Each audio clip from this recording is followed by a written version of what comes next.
Week 5 of Counter-Strike Global Offensive. EnVyUs just need a point to make it through to the semi-finals, and exceL definitely need all of these points to potentially get through to those semi-finals. Hopefully, fingers crossed. It's not going to happen. Okay, well, that is strong words. Just for that. Just going to say that. Well, listen, I mean, when it comes down to the maps, I mean, they've just been chosen, so we'll get to see that in a second. But what would exceL be hoping for in this situation? More of the same as what we discussed in the first matchup as well. The looser maps would be great. The fact is they don't have their fifth here. WinDanski, it's very difficult. You might just think, oh, it's just one player, got to slot him in. It's actually really difficult to do on the CT side, especially. We know the UK teams are lacking right now. You want to be playing your Cashes, your Infernos, maybe Mirage at a reach. I'm sure we'll see more of that. So Cash, exceL actually taking that out. That's surprising for me. Maybe they're not confident in that generally, but that's the maps I'd be going to in this particular scenario. I'm obviously not familiar, but we'll see how this one develops. It's looking pretty standard so far. EnVyUs, not really aware of them. What we've seen from EnVyUs so far, they've been so dominant and they've been so good the week I saw them play that I don't think the maps almost even matter for them because like with this many vetoes, you're going to get to something that you're practicing. They are a proper team who are practicing with a real routine, you know, so they're going to be confident in any of the maps they play here. We saw them play on Inferno before, they looked good. The fact that they're picking Train here, if exceL aren't going to be good on that map, that is a nightmare map if you're not good on it. That's one where it's really, really tough. You need a lot of routine in terms of how you play the CT side, otherwise you're going to get run over. So I feel like it's got to be Inferno. That's got to be the hope for exceL, that they can take a point at least. That's why I think 1 point might be something that's obtainable for them, but definitely not a 2-0 for them. That's just not, they're not going to get the clean sweep here. Definitely not. Okay, well, obviously, EnVyUs won the coin toss, so they have chosen Train, and exceL have gone for Inferno. If we look at map 1, Train,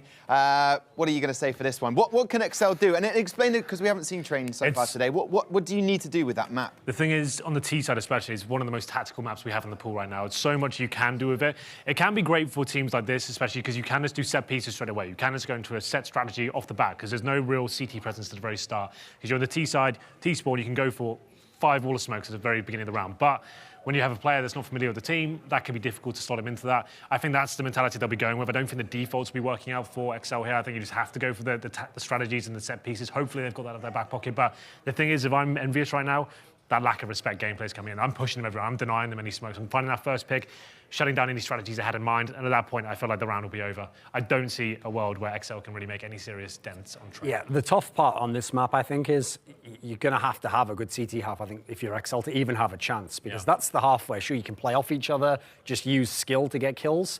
But from what I've seen of the EnVyUs guys, they were well drilled in terms of their T sides, in terms of how they played the map overall. So I feel like if you don't get a good CT half, it's going to be game over already, because it's very unlikely with it not being your map that you're going to have this superstar T side, that you're going to be able to get 10 rounds. So it's got to start there. exceL's got to have a good CT half, then they can build from that, hopefully, because otherwise EnVyUs have really run over a lot of the teams they've played so far. Okay, so your both predictions on that are pretty much leaning heavily towards EnVyUs. You kind of have to, really. The thing is, without the 5-man unit of exceL being available here, Mole being brought in a day before the event, you know, it's difficult to believe they can make any sort of serious damage towards EnVyUs. But you never know. If they win a pistol here, they start damaging the money of EnVyUs generally. Maybe they can get a decent amount of rounds aboard, maybe double digits. I'm not believing that just now. The huddles are coming in. Yeah, that's a strong thing that EnVyUs do. A couple of pictures being taken of them. Maybe just thinking about how they're going to frag the other team as much as possible. That would be nice. Yeah. I bet you I get 20. Nah, I'm going to get 20 first, mate. I'll get 20. Haha, it's the UK. Just think about the ADR. Listen, so you've got your predictions there.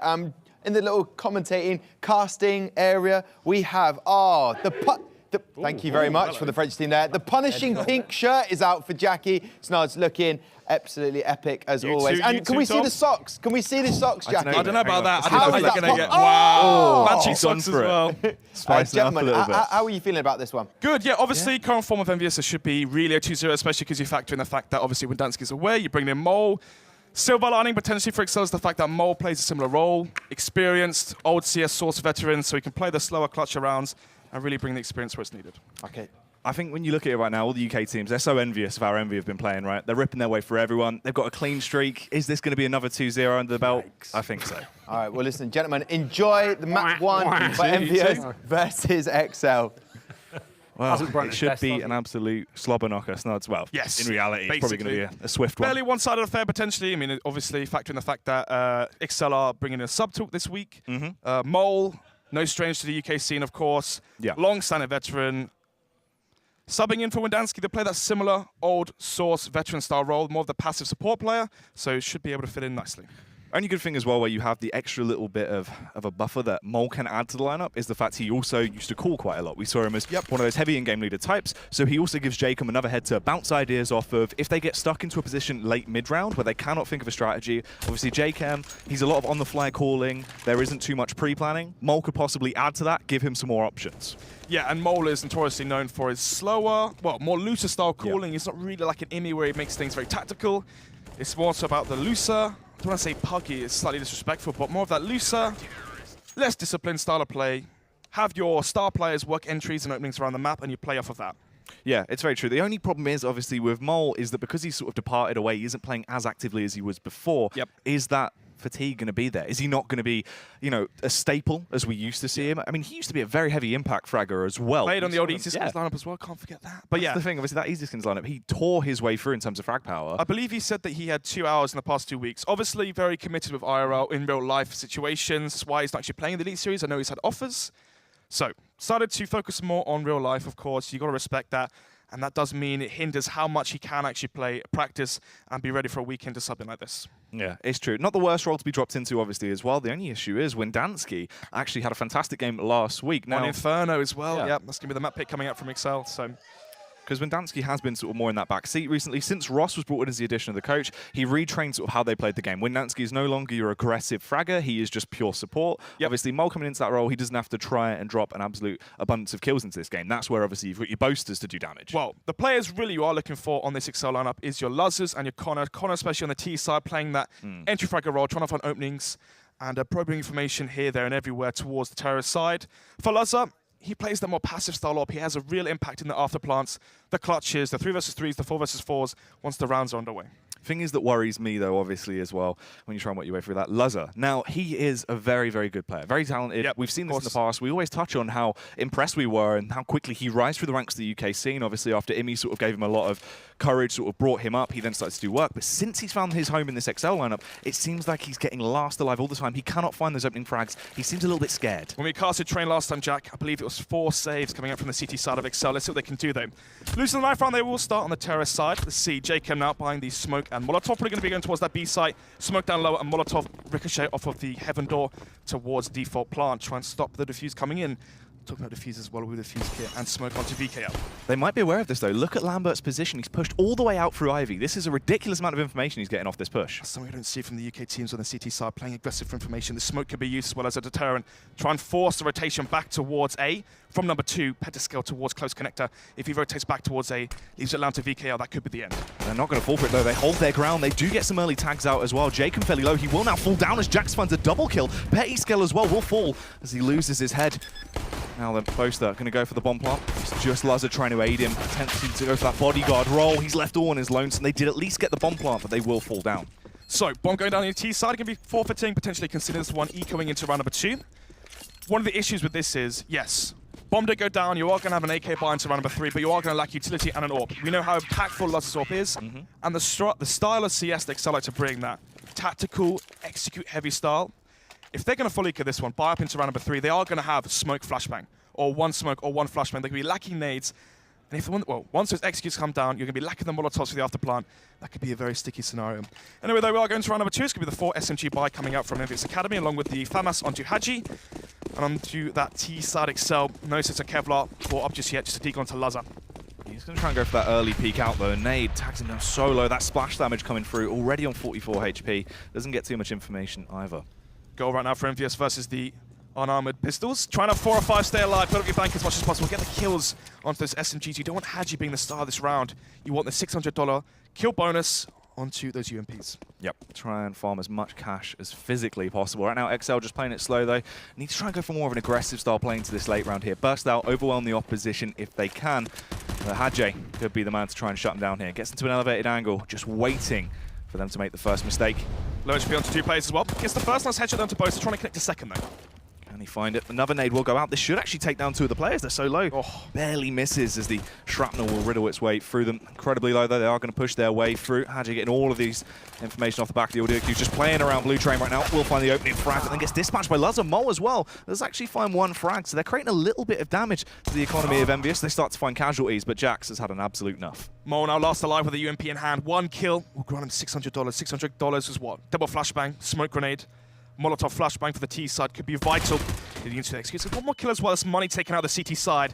Already the super sub potentially here showing provenance. Yeah, doing a little bit of damage, starting to build up his own money pool here off the back of this UMP. They did look a little bit timid, but Jax takes the fight and will take him down. Still though, 3 kills on the eco. Obviously not about a failure. Taking out roughly what? $10,000, $12,000 worth of investment onto the CT side economy. They're going to have to buy up 3 more guns into this one, rebuy armor and rebuy utility.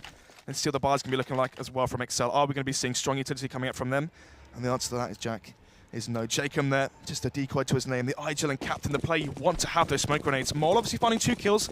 Not enough money for the full utility, but still. We're going to round number 3, Jack. It's going to be the AWP onto Lambert. 2 UMPs and 2 M4s. Luzzer always on the early aggression here, trying to find that face out through mid-main. Will peek out. Does actually get the opener. This is huge now for exceL as well. They can try and slow it down a little bit. It is indeed. So, 5 versus 4 right now. Still, 1 minute 30 on the clock. The bomb towards Pop Dog. They're slowly going to be shifting out through that smoke. Maybe waiting for a flashbang from team main. Jacob there. Does he have a smoke? But he doesn't. So Jacob can't smoke towards Green Train. Gotta love a smoke or some aid there from above Pop Dog. Still though, it's going to be 3 towards the A side, risking the 1 player towards B. Petaskill alone there with just a UMP. Has a Molotov smoke grenade, so can delay the T-push if they want to, but here it comes. Oh, they push their way out, but Haji gets the double kill as he finds a massive kill into the round. Boaster will fire back as he rips his head clean off. Mole had to come into effect. They wanted to go for the pincer play to try and take control of this bomb site, but it's not going in their favor. Lambert shuts him down, and they fall into a bit of a stalemate. 3 versus 2 now. As the assault comes in towards the A-side, Boaster trying to work magic towards Sandwich. Here's the steps towards Green Train. Peeks out potentially towards site. VKL has shifted though, and shifted his gaze back towards site. He knows their locations, but can he start to raise his boasties as the CTs are holding their angles? They find the opening kill. Boaster will strike back as he takes down Lambert. He's left in a 1 versus 2. He's going to try and go for the clutch play here. VKL is incredibly low. Does he have the drop on them? Kits as well onto the CTs. Boaster, no utility to his name.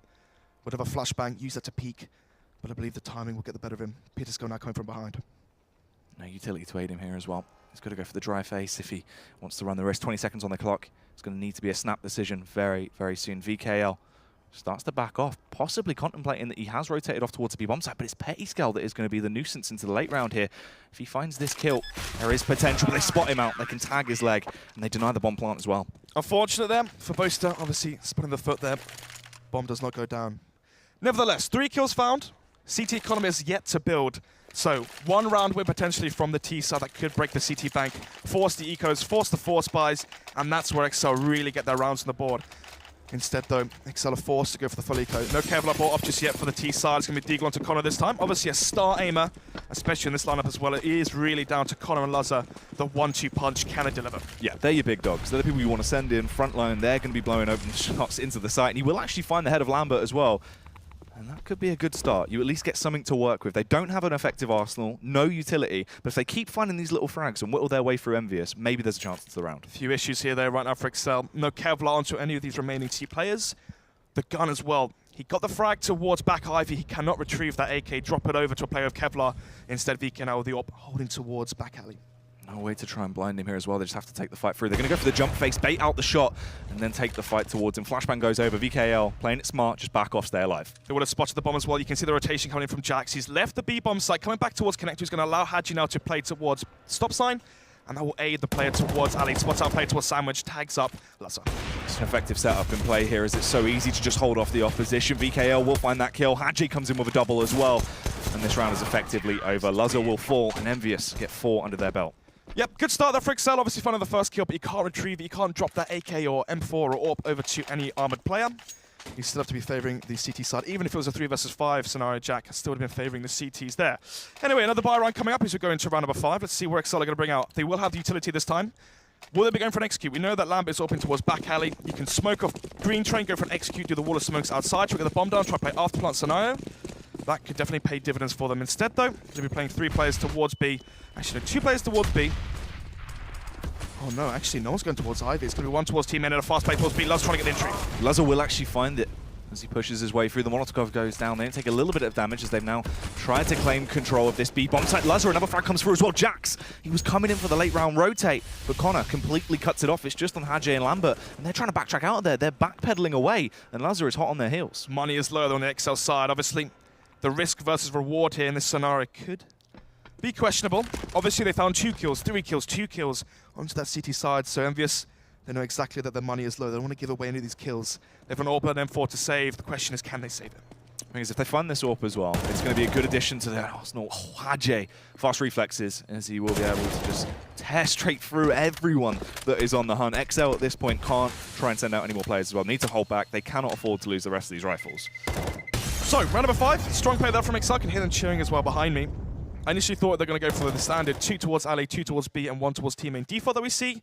You know, you go for the alley control, you have control of B upper, you have that playing teammate watching for a push, and then eventually do pincer and squeeze in that A site from alley, pop dog, and teammate. One of the biggest things that used to be an issue with exceL as well, more consistently when we see them play train, those standard executes towards the A bomb site, we see them very thick and far between. They never actually use them as actively. In terms of smoke takes on train, they're not as aggressive. They play a very slow split and pick style CS. They basically work around Lazar getting the opening entry and then try and funnel in off that. So, talking about entries, Jax will find the first onto the aforementioned Lazar. It's going to be the 5 versus 4 in favor of EnVyUs. And remember as well, Jack, this is the reset round for exceL. They had 2 players fall in the last one. EnVyUs could break the bank here onto the T side and force an eco, force a force by coming up from exceL, break that bank, put it down to 0, and we could be seeing EnVyUs flying forward with the lead. Yeah, not too stable right now in terms of economy. So they are just having to reset mentally, try and see how they want to approach this round and spice it up a little bit here. EnVyUs with a 1-man advantage. 1 minute 10 on the clock still though, Jack. Bomb towards outside team main, towards T-spawn. We've got petaskel playing alone towards B once again. Interesting, actually. You got the 4 versus 5 with the man advantage. Instead, you are playing a 1-4 split CT defense.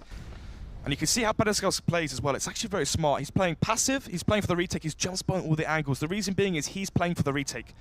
In his idea, he spots out the players. If he knows they're going B, he's going to Molotov behind sight, HE grenade it, counter flash it, bring time or allow time for his CT players, his CT teammates, sorry, to rotate in and go for the retake with the man advantage. That's how EnVyUs play. When they have the advantage, they never let it slip. But anyway, here comes spear attack, and now the retake should come in.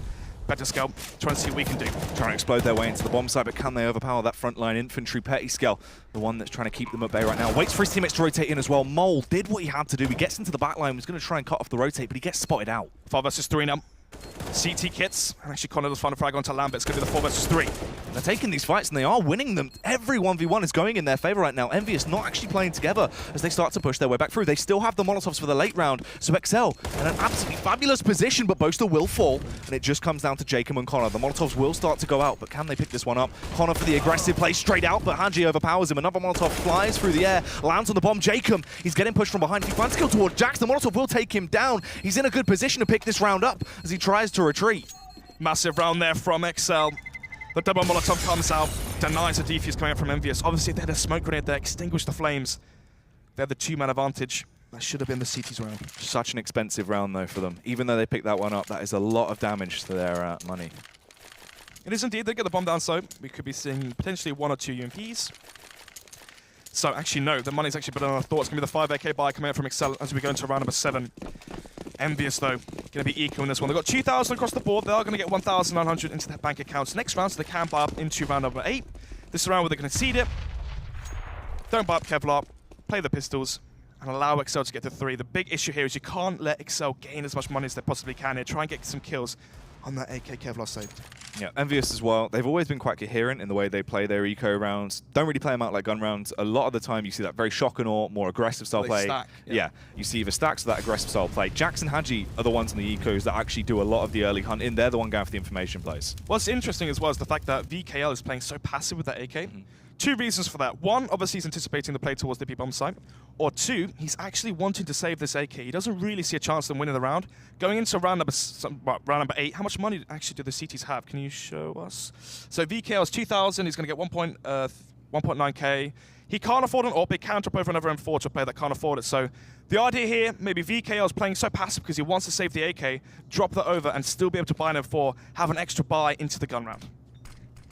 Anyway, those smokes ran in towards the B-bomb site. It's going to be just petaskel alone to save it. As the backup of his teammates, though, they're in some good positions, but Can he aid him from afar? The overwatch with VKL with that AK-47 exceL getting all of this information right now, and they seem unaware of his location. He does peek out, but he pre-fires a little bit too early. They do spot him out, and they remove him from the situation. VKL starts to rain down a little bit of hellfire, spamming away with that AK-47, but can't connect towards anyone right now. They are left in a 4 versus 4 as the CT start to come in from the rear, but Mole finds a headshot back on towards Jax Lambert now. With the AK, he's up high, and he's doing work as well.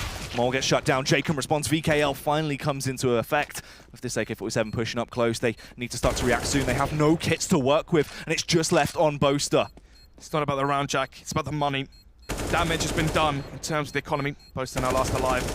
Doesn't anticipate Hadji to be saving. Obviously, there's an AK close. Potentially, they could save once the bomb does explode. The question is now, actually, no, would have started the bomb instead. Doesn't actually manage to save anything into round number 8. But damage has been dealt, Jack. So much money taken out of the T-hands. They're playing for the exit frags. And now as we go into this next round, round number 8, this could be deal or die for exceL's bank account. EnVyUs, if they break that, force exceL to use everything they have into a force buy, win that, force the Eco to come up for them on their T side. That can be their gateway to victory. Look at that, $200, $300, and $100 into 3 players. So if they lose this one, 1.4K into the bank, they're not going to be able to afford a strong buy. Anyway, though, talking about buys, it's going to be a solid buy on both halves. We have the aggression as well. As always, leading the charge. He storms out to the middle of the battlefield. We'll get the opening frag, doubles it up as well as he's hungry for these kills.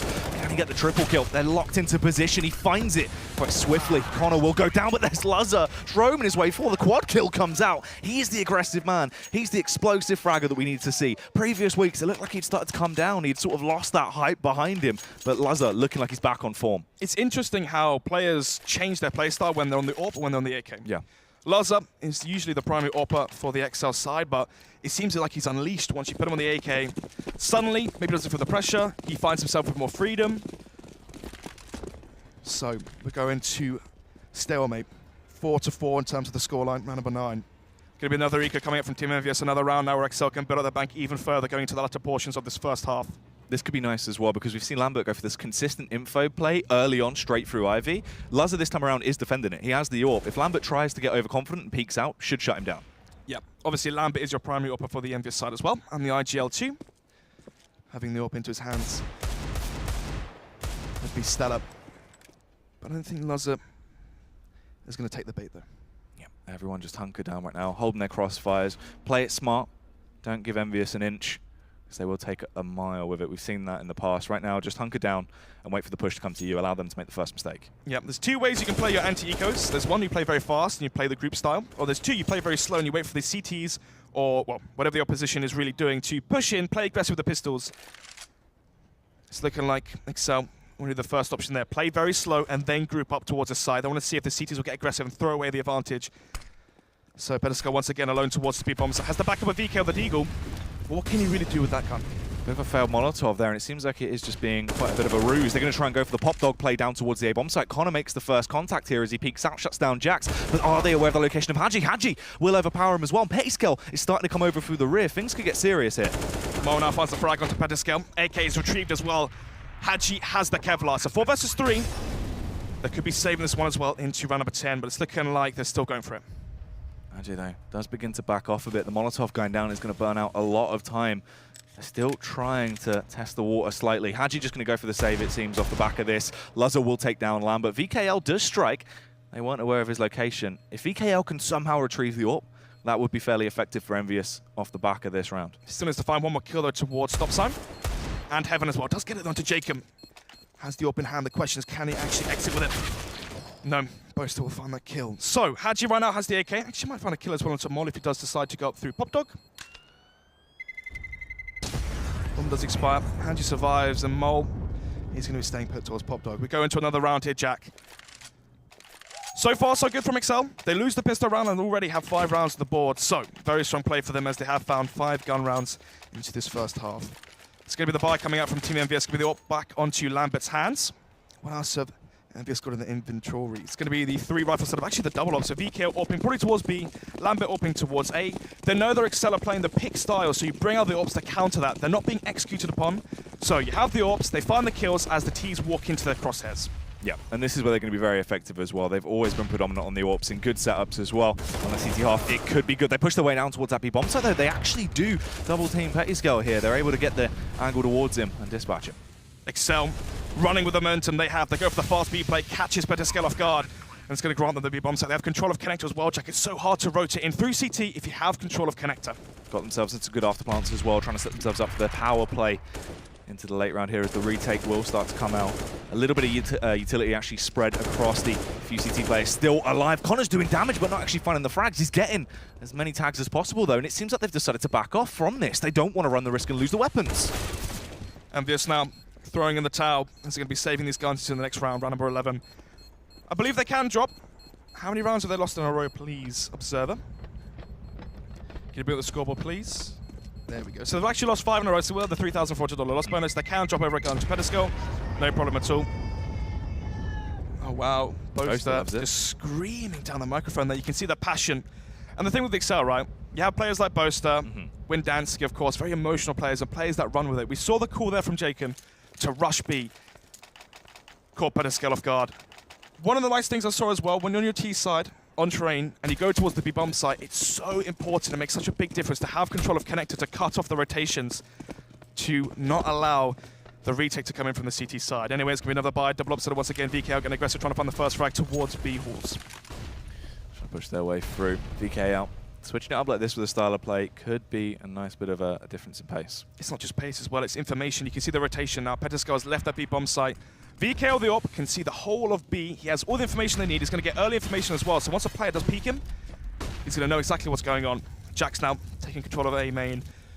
So, fairly standard round coming out from exceL. The slow default got one player towards alley, 2 players outside team main holding for the push, and then the 2 players towards B halls and close Pop Dog. Usually you would see one more player towards Pop Dog, but obviously you can't nitpick everything.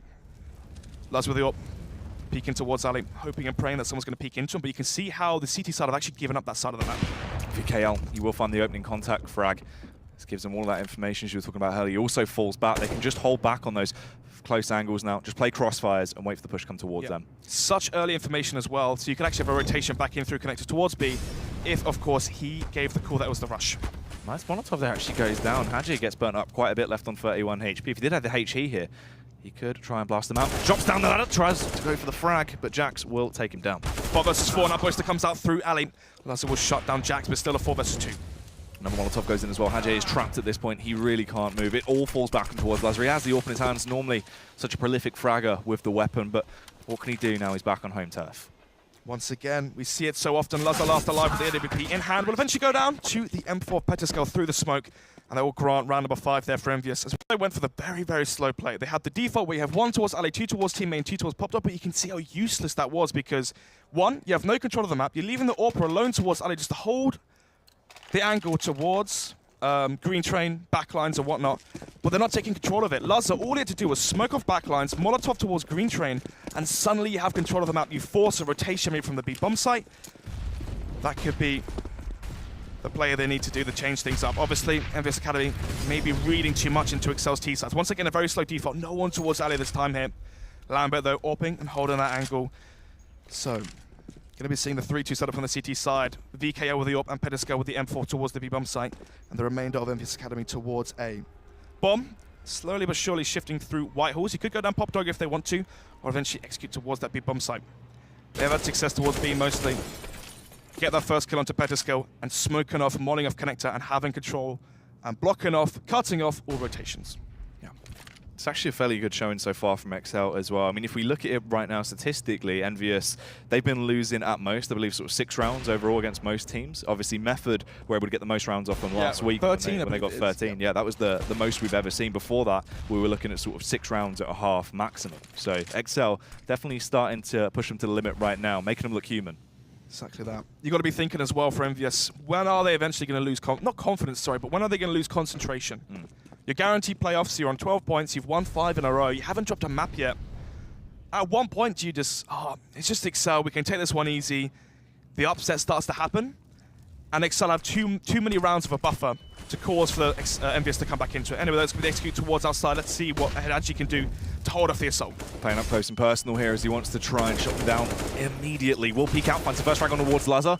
Tries to get another shot off. Will take the fight back towards Mole. So confident right now. His teammates are dropping around him as he gets left in a 3 versus 3 here. But the T's need to get that bomb down fast. They take control of bomb train. Connor fires back as he rips his way through. Hadji gets torn to shreds. It's on Lambert here to try and be that first point of contact now. The AWP is in play over by bomb train. He's spamming away in towards the smokes, but Connor, he's got the high ground. He was in a better angle and it was so easy for him to pick him off. It's all on Petty Scale. He is struggling to try and find an angle that complements him here as he sprints around like a headless chicken, tries to get a couple of shots off, removes Jacob, but Boaster will always set that frag. 7-5, now the reset comes in for EnVyUs. They win 1 round, and they lose it. The execution towards outside. Hadji couldn't do enough there towards Sandwich to halt the attack coming in towards A. Question is, how good is the buy going to be from EnVyUs? Are we going to be seeing another eco for the next buy? And no, they're going to be forcing into this one. It's going to be a 3 M4 buy, sorry. UMP onto Pedestal towards that big bomb site, and then Lambert with the AWP. On the flip side, exceL bringing out 4 AKs, and once again, the AWP onto Lazar. Are we going to see something more aggressive?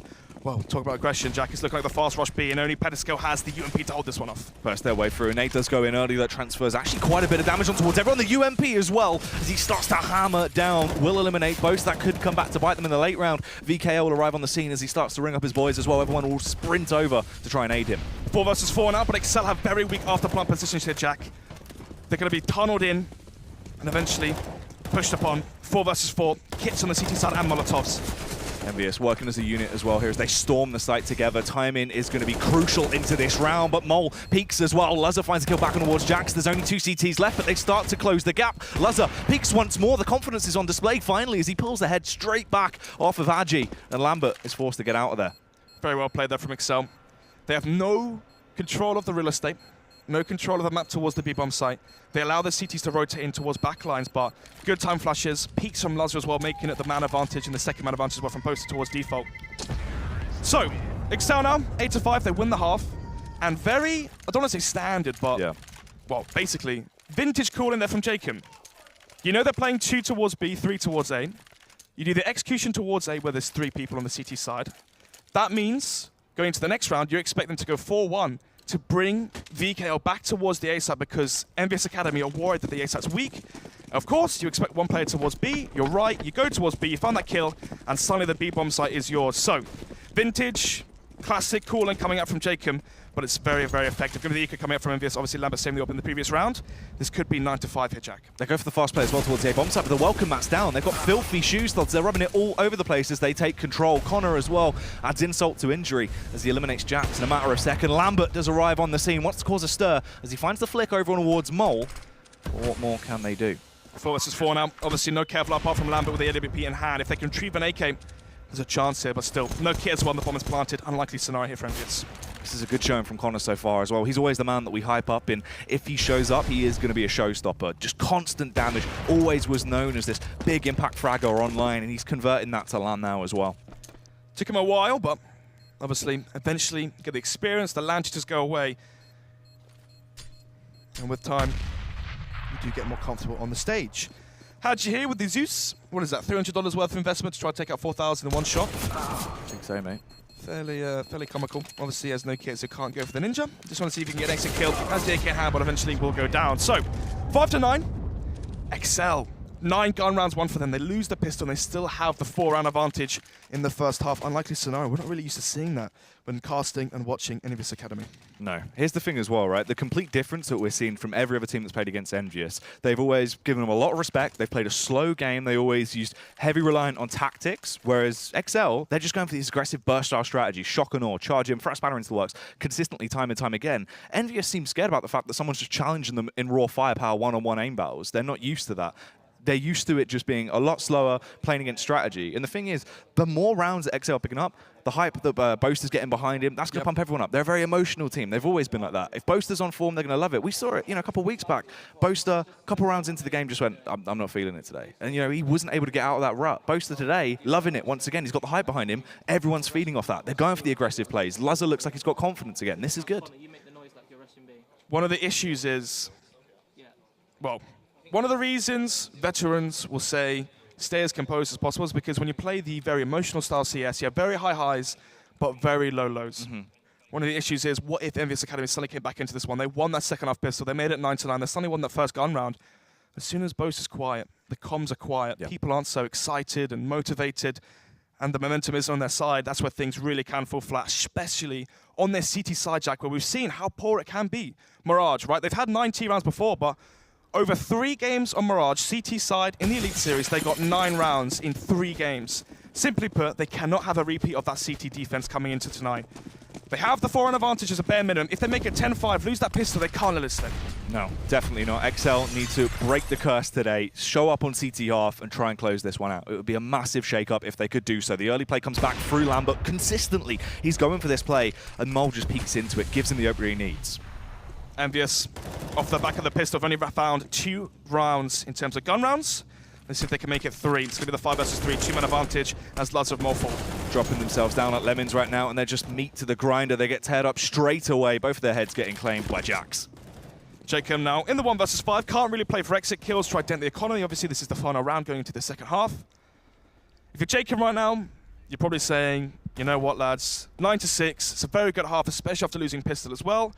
Could be calling the CT pistol in this scenario right now, but anyway, eventually he will go down. Lambert will find the kill onto JKM. 9-6 scoreline. Yeah, I think this is the most round we have seen by far in one half. I think it was well. 8. I think the most we saw before this was 8-7 on Cobblestone between Method. Yeah. And yeah, 9-6 definitely the most we've seen so far. A team that has actually managed to get off of EnVyUs.Acedemy. Yeah, so not too bad for, obviously, for exceL here. This is a good showing for them. They've got the pump. Everyone just needs to continue out now. As you touched on, though, CT half has always been their major issue. Mirage is the most predominant for it. I mean, awful CT sides. They physically cannot win anywhere from sort of 4 to 5 rounds. They just can't do it. They just, even if they have a flawless T half, they cannot get the buffer going to close it out on CT. You have to maybe factor in as well the fact they are playing with a sub. When you play with a sub, it's like, okay, pressure's off. Yep, we're playing versus the best team in the Elite Series. We're not playing with a full lineup. Just play loose, enjoy yourself. We saw how aggressive Luz was playing, pushing through team main, getting double entry frags with the AWP and the AK. Usually he's so passive and potentially scared as well to make the play. Seems like the pressure's off his shoulders and he's delivering. I mean, actually as well, when you look at Mole as an individual player on a map like Mirage, yeah, maps like Mirage and Dust 2, he would always absolutely kick up a fuss, tear his way for everyone. He's a very good, talented individual player. It just depends, because he's not got the hours there, he's not got the groundwork done, if he's going to be able to do as much damage. So obviously that'll be coming up later, but back into train for now. Look at that as well. The 2 leading frags, well, players with the most kills on the CT side exceL is Connor and Luz, the players you need to be fragging and have a momentum in their side. Anyway, though, Jack, we're going to the second pistol. exceL lost the first one and still finished the first half on 9 rounds. Tech 9 armor onto Lambert. It's going to be the utility buy onto Petiskel. 3 sets of cover on that T side. What are they going to opt to do? The fake towards Ali, potentially bring the bomb towards B. They've also got the bomb towards can go down Pop Dog and still split the A site. Lambert makes a lot of noise with that Tech 9. But coming back towards Pop Dog, it's going to be the A split, Jack.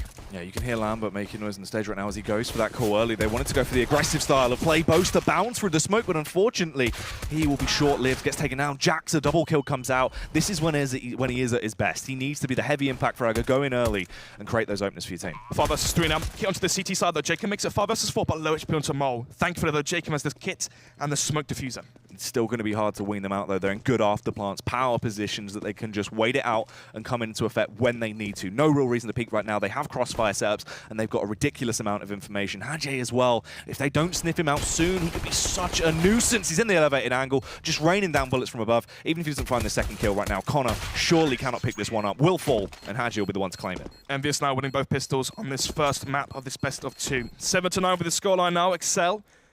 How many players are going to go for the force buy into this one? We see sometimes exceL go for the double eco. They want to have more utility, potentially bring out the double orbs, have Molotovs and whatnot, kits as well into the first buy round.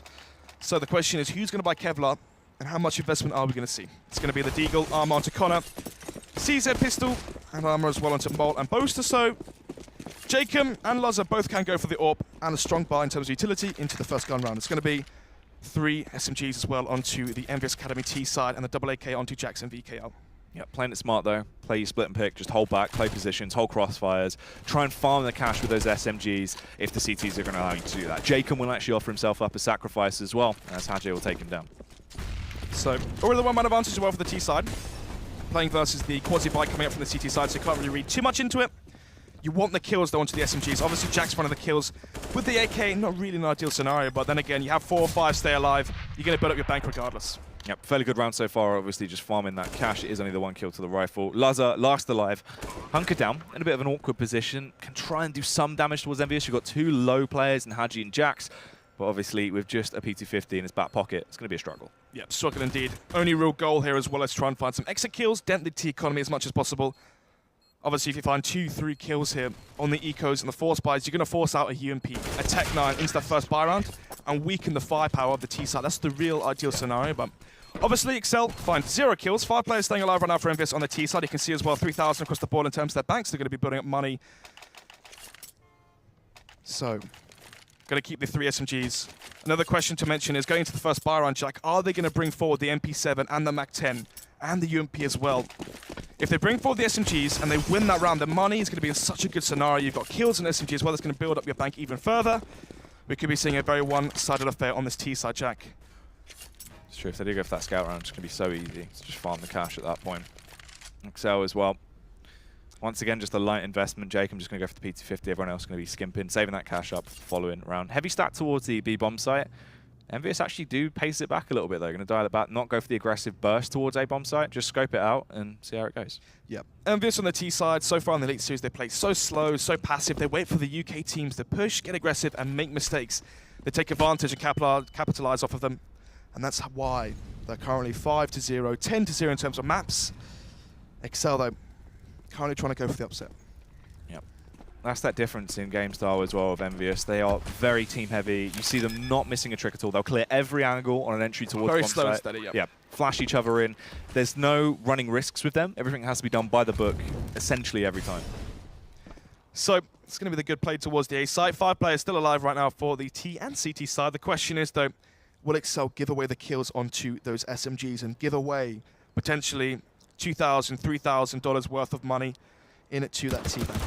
Just trying to play off angles right now, hold these crossfires, hunker down, stick yourself into an awkward position, and hope you don't get pushed and overrun. If they try and starve that CT economy in this round, don't allow the SMGs to get kills, it's only going to be beneficial for them. I mean, sometimes on T sides, we'll see 5 players running to a Molotov or dying to the $300 lust bonus, just to minimize as much money as you can, possibly farm up with those SMGs. Ooh, a little bit awkward. Petty Skull will come in from the rear, and he will find an easy kill.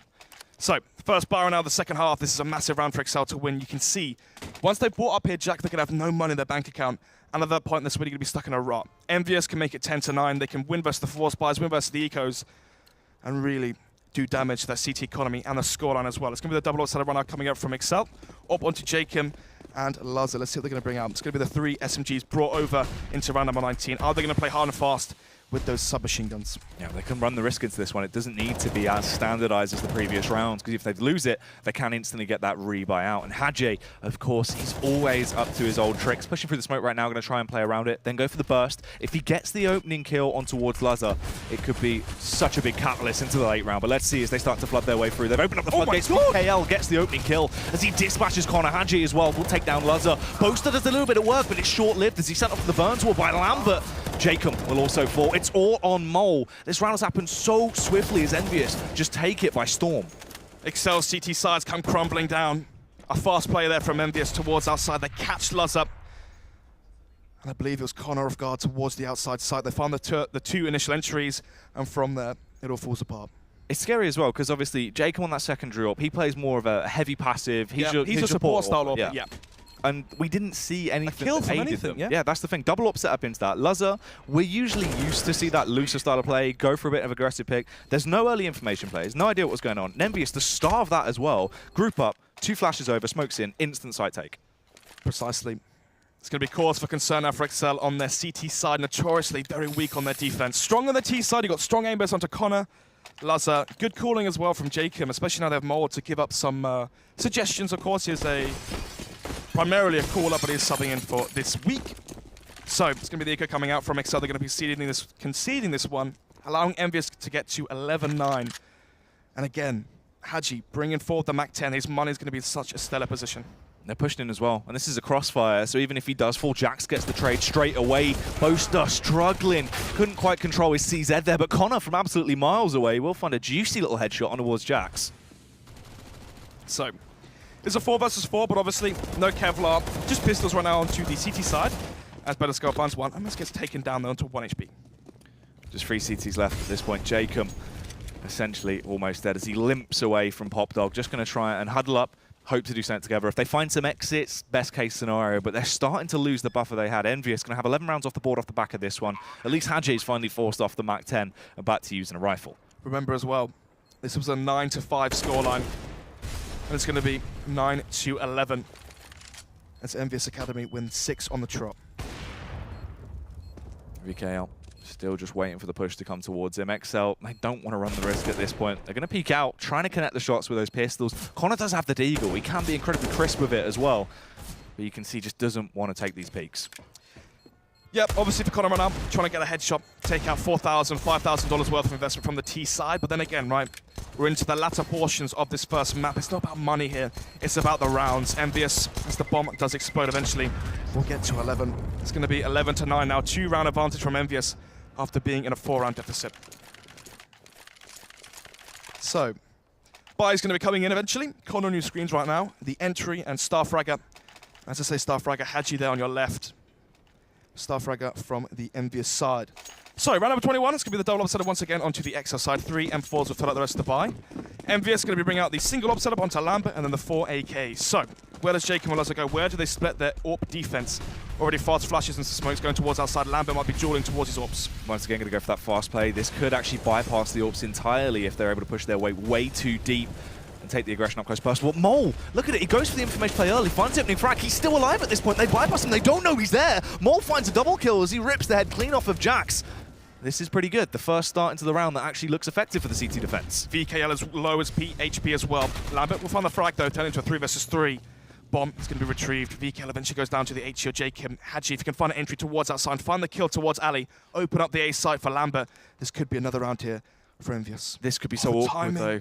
If he finds the kill, goes for the knife as well, butchers him as he takes down Lazo. They're just left with Jacob with the AWP. Connor alive as well. This is going to be a hard retake. Goodness, Connor's gone all the way round. Yeah. He was towards Ali, towards Green Train. He could have peeked out, stopped the bomb plant, got the trade frag as well onto Lazo. Instead, he goes the long way around, through Ali, back around towards team main. But Jacob here, this could be karma for what happened earlier. Will he get the timing drop onto Lambert?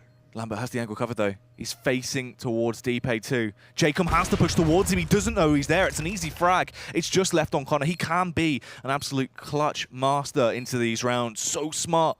But will it come out today? Finds one. Takes down Lambert. Quickly taps the bomb to try and force the face from Hadji. Spots him out. Finds the kill. Connor is going to pick up the round. Clutch play. It's as good as it gets. Makes up for the mistake he made earlier.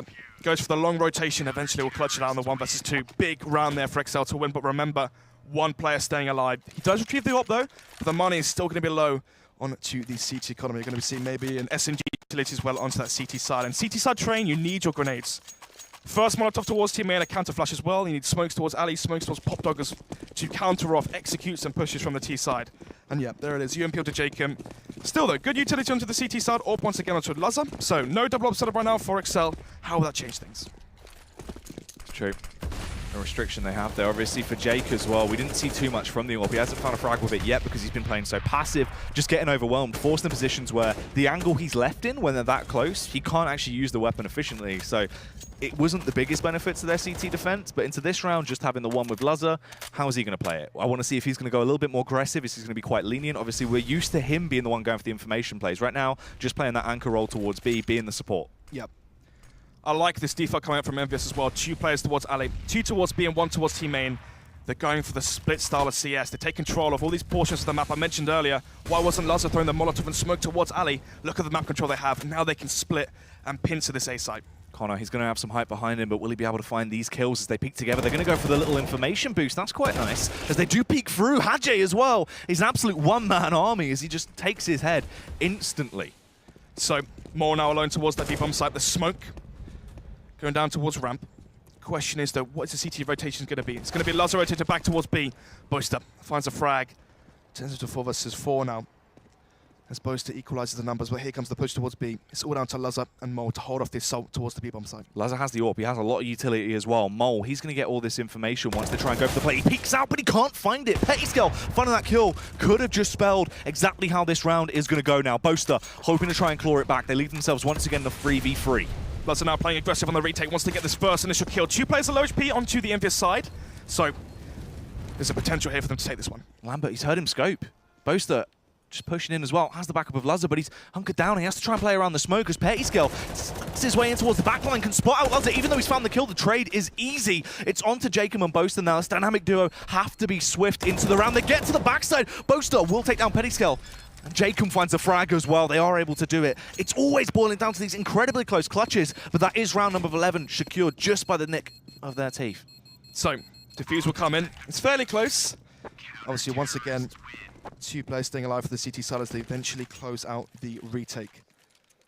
Tease, they found the kill onto Mole, but they didn't have control of backlines. They didn't have map control, real estate towards backlines. They had to hold off the rotations. They allowed Boaster, Luzzer, and whatnot to flood in through the site and get those kills and make it 11-11. Still, though, EnVyUs, after winning so many rounds of the trot, they won the round, bringing forward the SMGs. Their money is in such a good position. They can still buy up after losing 2 on the trot. It's going to be the 4 AK buy. Strong utility as well onto all 5 players with the AWP onto Lambert. And again, the double outside run coming from the CT side. So far, hasn't really been paying dividends for them. Let's see if this round can change it.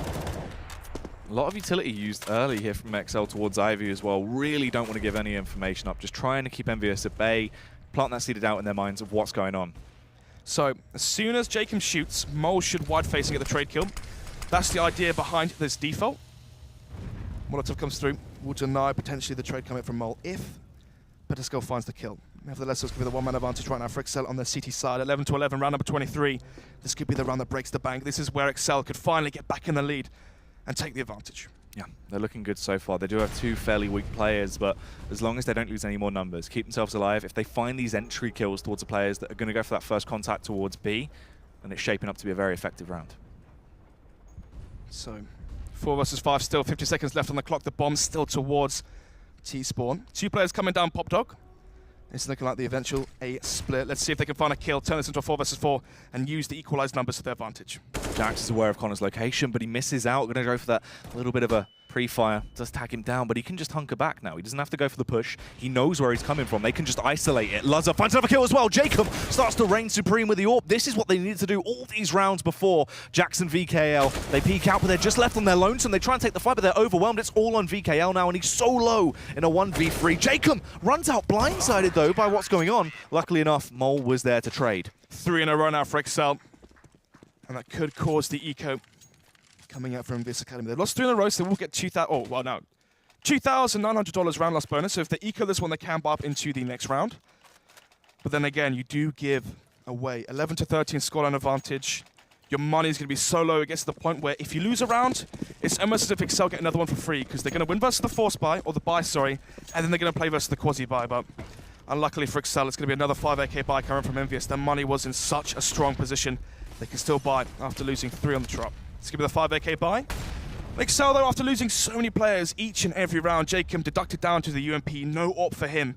We saw success from the double upset right now on the CT side. Let's see how they change things up and adapt to the lack of the double AWP. You can see the way they're switching it up already as well. Jacob now playing the close angle with just the support from Mole rather than Mole actually being that front line defense. He has the Molotov to play with early, also the HE. He can try and keep that T push at bay, and he's going to hit everything that goes down. Jacob has the Molotov as well. Can molly towards ramp once the smoke comes down lower. Mole only has an HE and flashbang, not really the best nades to hold off the push. Nevertheless, though, Jack, here it comes. So they're going to go for the full commit here. They need to be on point. This relies quite heavily on Jacob, but he's blind. But for some reason, they don't fight it. They don't really clear the angle. They just run straight past. He's allowed to get 1, but it wasn't enough. He still needed more. So Mole has to do twice as much work now. But Luzzer bounds over. He's still pumped up, and he will find the kill. But Hachi plays around the smoke, slips his way in towards Connector. He's going to be such an annoying player into the late round. He can just hunker down now, wait, and try and backstab. He can rotate through Pop Dog back towards ramp as well, if need be, and cause a constant cause for concern towards Connector. They're going to be so paranoid about the push coming through. Lambert actually takes the fight towards him as well. He's feeling powerful with his rifle skills as Lambert picks up an easy 3K. He just absolutely minces the Mole. Has no idea of VKL's location. Will get behind him. But there comes the frag, and EnVyUs looking like they've started to work out how they want to take this one. Crucial round 1 there for EnVyUs.Acedemy. I believe that was the round where if they lost it, they're going to be forced onto the quasi buy, the Tech 9 half buy, and that's where exceL could have made it 13-11, 14-11, and played around the idea of getting to match point. It's going to be 12-12, and Eco coming up from exceL. They lost too many players too many times on too many rounds. It's going to be the 4 AK buy and the AWP onto Lambert. So no SMGs to farm up as much cash as possible, but nevertheless, right, it's about the rounds. They're only 4 away from closing this one out. It's the thing as well. You wonder when they get into this position, when they're trying to close out a game, they're trying to work their way through these late rounds. Without Ross being here today, their main coach that's aided them so much in these positions, yeah. Oh, wow. You wonder how much that's actually affecting them mentally. I actually didn't realize they lost both Wendansky and their coach today. So, paramount players, especially for the T side, but still they showed good prowess on the terrorist side. They got 9 rounds. But still, it's 6 for EnVyUs after picking up the pistol, and so far only 3 for exceL, which they won all in a row. EnVyUs now have the momentum on their side. Have exceL let this one slip. Slow contact as they take control of the B-bomb site. Luzza trying to do something, but he just isn't really going to be able to hit the mark. Connor, he's just going to sneak out of there. Scavenge that AK, yeah. so that's not too bad for him, actually. He will give himself something to play with into the following round, but it's so close, and it's such a shame that exceL just can't get that little bit of oomph behind him. So an issue here as well, you can see the money on your screens. They've lost 1 round, so they're going to get 1.4k, which is this round here. 1.9k is going to go into the bank after this round has expired, and it goes to round number 26, right? 1.9k, the only people that can buy are Luzza. Actually, no, he has got 1,850, so Luzza can't buy, Jacob can't buy. Sorry, Jacob can buy. It's only going to be 1 M4 potentially, and 4 UMPs. This is looking like a double saver from exceL. That's my maths are wrong. So, if this is the double eco, they're going to allow EnVyUs to potentially get to 14, 14-12. You let the momentum slip as well. This could be the end here. And again, another very weak CT side coming out from exceL. You can see this is the issue of being a momentum-based player. Look at the face on Boaster. High highs and low lows means when things go south, what happens to your comms, right? Things will fall flat, things are lifeless, there isn't the same flair. People firing all cylinders. The star players for exceL have gone quiet, and it shows in the scoreline itself. Yeah, and one of the people that used to try and hype them back up as well and get people talking was Ross and Wendansky, and they're not here. They don't have that extra lifeline. They've fallen off, and there's no one there to catch them. So it's going to be the quad buy coming out from exceL nevertheless. Jake another kit. Smoke, Flashbang, and 5.7 AK, Kevlar onto Connor, and then the Deagle Kevlar onto Luzza. That's interesting as well. You're AWPA buying Kevlar pistol. Can we see the money, please, real quick? So, Luzza has 3,050, so he can buy an AWP into the next gun round, but he will lack smokes, flashbangs, etc. But he still can have the AWP into play. Go for the jump boost over here to try and get Luzza to try and focus towards Angie's location. Wasn't actually peeking it, so the smoke will go in. Deep Molly as well. Tries to fight through the fire and flames a little bit here, but just gets sent off to the bones ward. But that's what?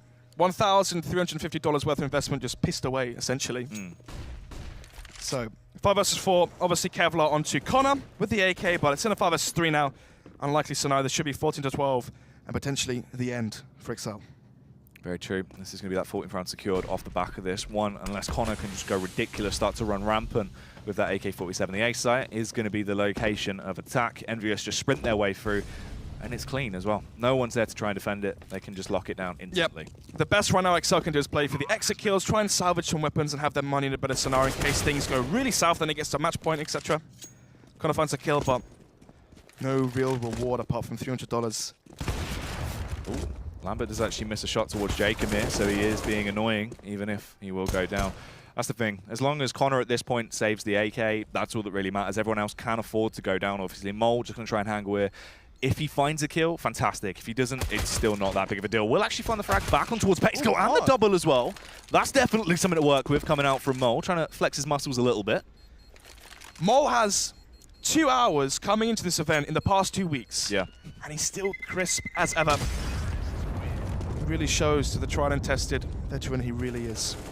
Jack's on your screen as well on the far back. Mole in the foreground there. What's the potential? Whoa. Previous star of the UK scene played on the old Easy Skins lineup that had the upset versus Renegades at GMEC London 2015, and since then the UK has really gone quiet. Yeah, mate, no more Dust 2 wins for EZ Skins. There you go. No more Dust 2. Where's the UK going to go? Cash. Cash, yeah. Well, we've seen how that one went today as well. Didn't go too well for the UK. Definitely not. Obviously, with exceL right now as well, this has been a major struggle with them. CT halves have always been where they cannot find their A game, cannot start to lock down rounds. And it's a CT half on train as well. We've had so many benchmarks of them just having this exact same feat over and over again. If it's Mirage, it's train. Yep. And simply put, you cannot have such weak CT sides. The only real strong CT side I've seen is versus another UK team on, what was it? Inferno versus Endpoint a few weeks back when they made it 1-1. And the very strong CT side they had versus Method on Nuke. But still, 2 maps out of 11 played so far. having such an inconsistent CT side means it puts so much pressure on your terrorist side to get to 10 rounds, try to find 11-4 scorelines, win that T-pistol. Just imagine right now, if exceL had picked up one of those 2 pistols, this could have been 15-12 in their favor. Yeah, normally as well, they are a team that is very effective on their pistol rounds. Yep. They have a lot of good pistol players. They're quite smart. They can use their sort of normal ability to find those kills. Usually the narrative is we're casting exceL and we say, exceL have won both the pistols, but they're still losing. This time, they've lost both. They still have a very close game on their hands. Could be the double upset once again, but Mole picked up this time, goes for the peak, could catch exceL off guard. Yeah, this is a nice setup this time around. He actually has a little bit of support with Jacob playing close as well, and they have the molly. If they go for contact play, Mole gets the opening frag, but there's no other confidence. That is beautifully played. You just back off, and you slow it down. Luzzer as well goes for the opening kill back on towards VKL, and a miss comes out from Lambert. 4 versus 3 and up in favor of exceL. Finally, they have the advantage on their CT side. Can they close this one out? That they cannot let this round number 27, slip. It's going to be the orb onto Lambert still in play on the double AK onto Jackson Hadji versus the full stack 5-man of exceL. Going towards Pop Dog and eventually probably going to be executed towards the A site. Obviously with a 2-man disadvantage, someone has to go huge on the EnVyUs side. Yeah. They're delaying so much as well, though, because the utility that exceL had into this round, constant Molotovs going down. EnVyUs can't go for these aggressive peaks. Exactly that. Luzzer was rotating back towards the A site. He heard the shot come out from Lambert, and he's staying towards B. Hadji now trying to get the entry towards default. Hadji pushing up towards Bomb Train, will find one, but it's not the person he wanted to take down. But Luzzer falling could really be quite annoying. Boaster will trade it back up with them, and they've got 2 men left on the side of EnVyUs. The battle of attrition is heavily stacked in the favor of exceL. They just need to hold their crossfires, batten down the hatches, and try and stay alive. Oh, Lambert 16 HP. Still a 4 versus 2 though, as Jax is towards default, could catch Boast off guard. Eventually we'll go down to Molzorb. Lambert now last alive, 16 HP, should go down from 1 bullet from Connor's M4. Actually, AK Maker as he does retrieve that one. Can pick up the AWP as well if they want to go for the double up setup again. So, big, structured, teamwork plays coming up from Molt and Jacob towards the B bomb site. They found the initial frag, make it 5 versus 4. And then, of course, Luzzer there towards team main. It makes it the 2-man advantage for exceL on the CT side, and they close out the round with a man advantage. This is the thing, we were seeing that more consistently for EnVyUs when they wanted to go for those deep information plays. They would do it together, do it as a duo, you can trade efficiently, you can flash for each other, whereas for exceL, it's just been one and done angles in play by Jacob and Mole. So, Lambert, such a pivotal player right now for the EnVyUs side, has no AWP, it's going to be the fast play of the 5 AKs. Can they finally do it and get match point? This has always been the thorn in the side for exceL. They've been able to consistently run through them. exceL cannot bend efficiently. They just break every time their defense gets hit, and Boaster finds the opener, but there will be a trade back as Hadji chimes in with a frag back towards him. 4 versus 4 now as the bomb is, well, just gets planted. Jack's onto low HP. Lassers eventually fall as well. Hadji finds that frag. It's going to be the 3 versus 4 in favor of EnVyUs. They need to shut Hadji down. He's getting too much power behind him. He's starting to get hyped up and really put his foot on the gas pedal. VKL peek out, trying to bait Jacob to push towards his teammate there in Jax. But it doesn't even matter. It's just easy kills coming through. VKL finds an absolute ridiculous amount of headshots, and they will close it out. Match point found now for EnVyUs. They need one more to close this one out. It's going to be the reset as well into the CT economy. exceL back against the ropes. What are they going to be able to fork out here in the Inventory and Arsenal? How much money have they got left in their bank? Is it going to be another AWP onto Luzzer? So, double up right now onto Connor and Mole. Is that going to be dropped over? Or is that based off spawn? Maybe just a spawn-based thing, peeking towards Ali or peeking towards B. It's going to be the CZ onto Luzzer, one of your star players deducted down just the pistol, and then the FAMAS onto Jacob and Boaster. Against them, it's going to be the 4 AK buy, and finally, Lambert has the AWP into play. Can he wreak havoc once again and get that final match point, make it 16? They are going to be playing quite aggressive angles with these AWPs as well. You can see them up on top of train right now, just looking over towards mid-main. If they can find the opening kill, it could be effective, but Jackson Co. just holding it back. Possibly expecting their cash to be even lower than it is right now. Maybe expecting them to go for a bit of a push into this round, but Mole misses the opening shot. At least he works out what the play could be from EnVyUs. Gives away the fact he has the open play as well. EnVyUs.Acedemy could have been anticipating a weaker buy than actually exceL have. It's a very one-sided affair as well. 2 players with AWPs, FAMASs and CZs onto Luzzer. So, they know an AWP's in play, they're going to counter the AWP with the execute. Strong call here from Lambert, as this could be the final nail in the coffin here for exceL as we go into potentially the last play. Luzzer could actually be the thorn in their side, though. Gets up close and personal as he starts to do a little bit of damage with the CZ. Switches out to the AK, tried to back off, but exceL was able to catch him before he could get into a good angle. Mole, if he found the frag, might have given them the lifeline they need. Snods, but it didn't work. 2 versus 3, no kits as well for the CT side as it goes for the retake. 2 FAMASs versus an AWP and double AK as the bomb hasn't gone down just yet. Jacob has to make a move here, hard and fast.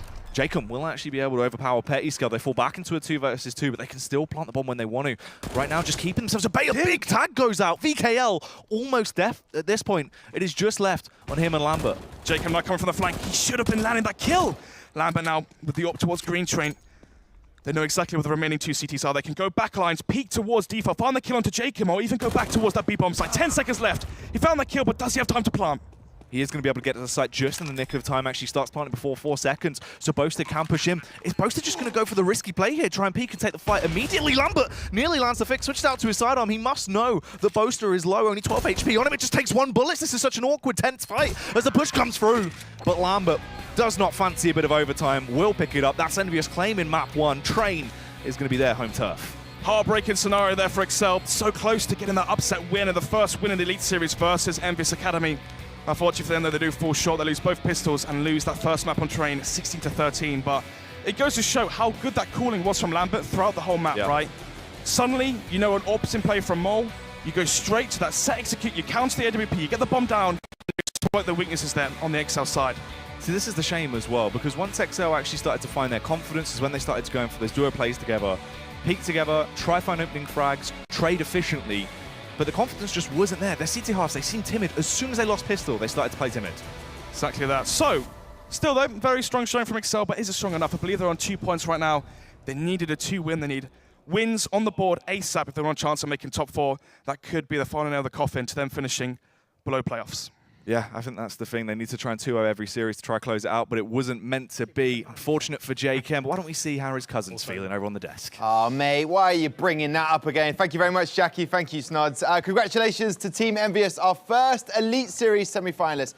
It was mighty close as exceL pushed them all the way. But having picked Train, the boys from EnVyUs road to victory. Analysis when we come back.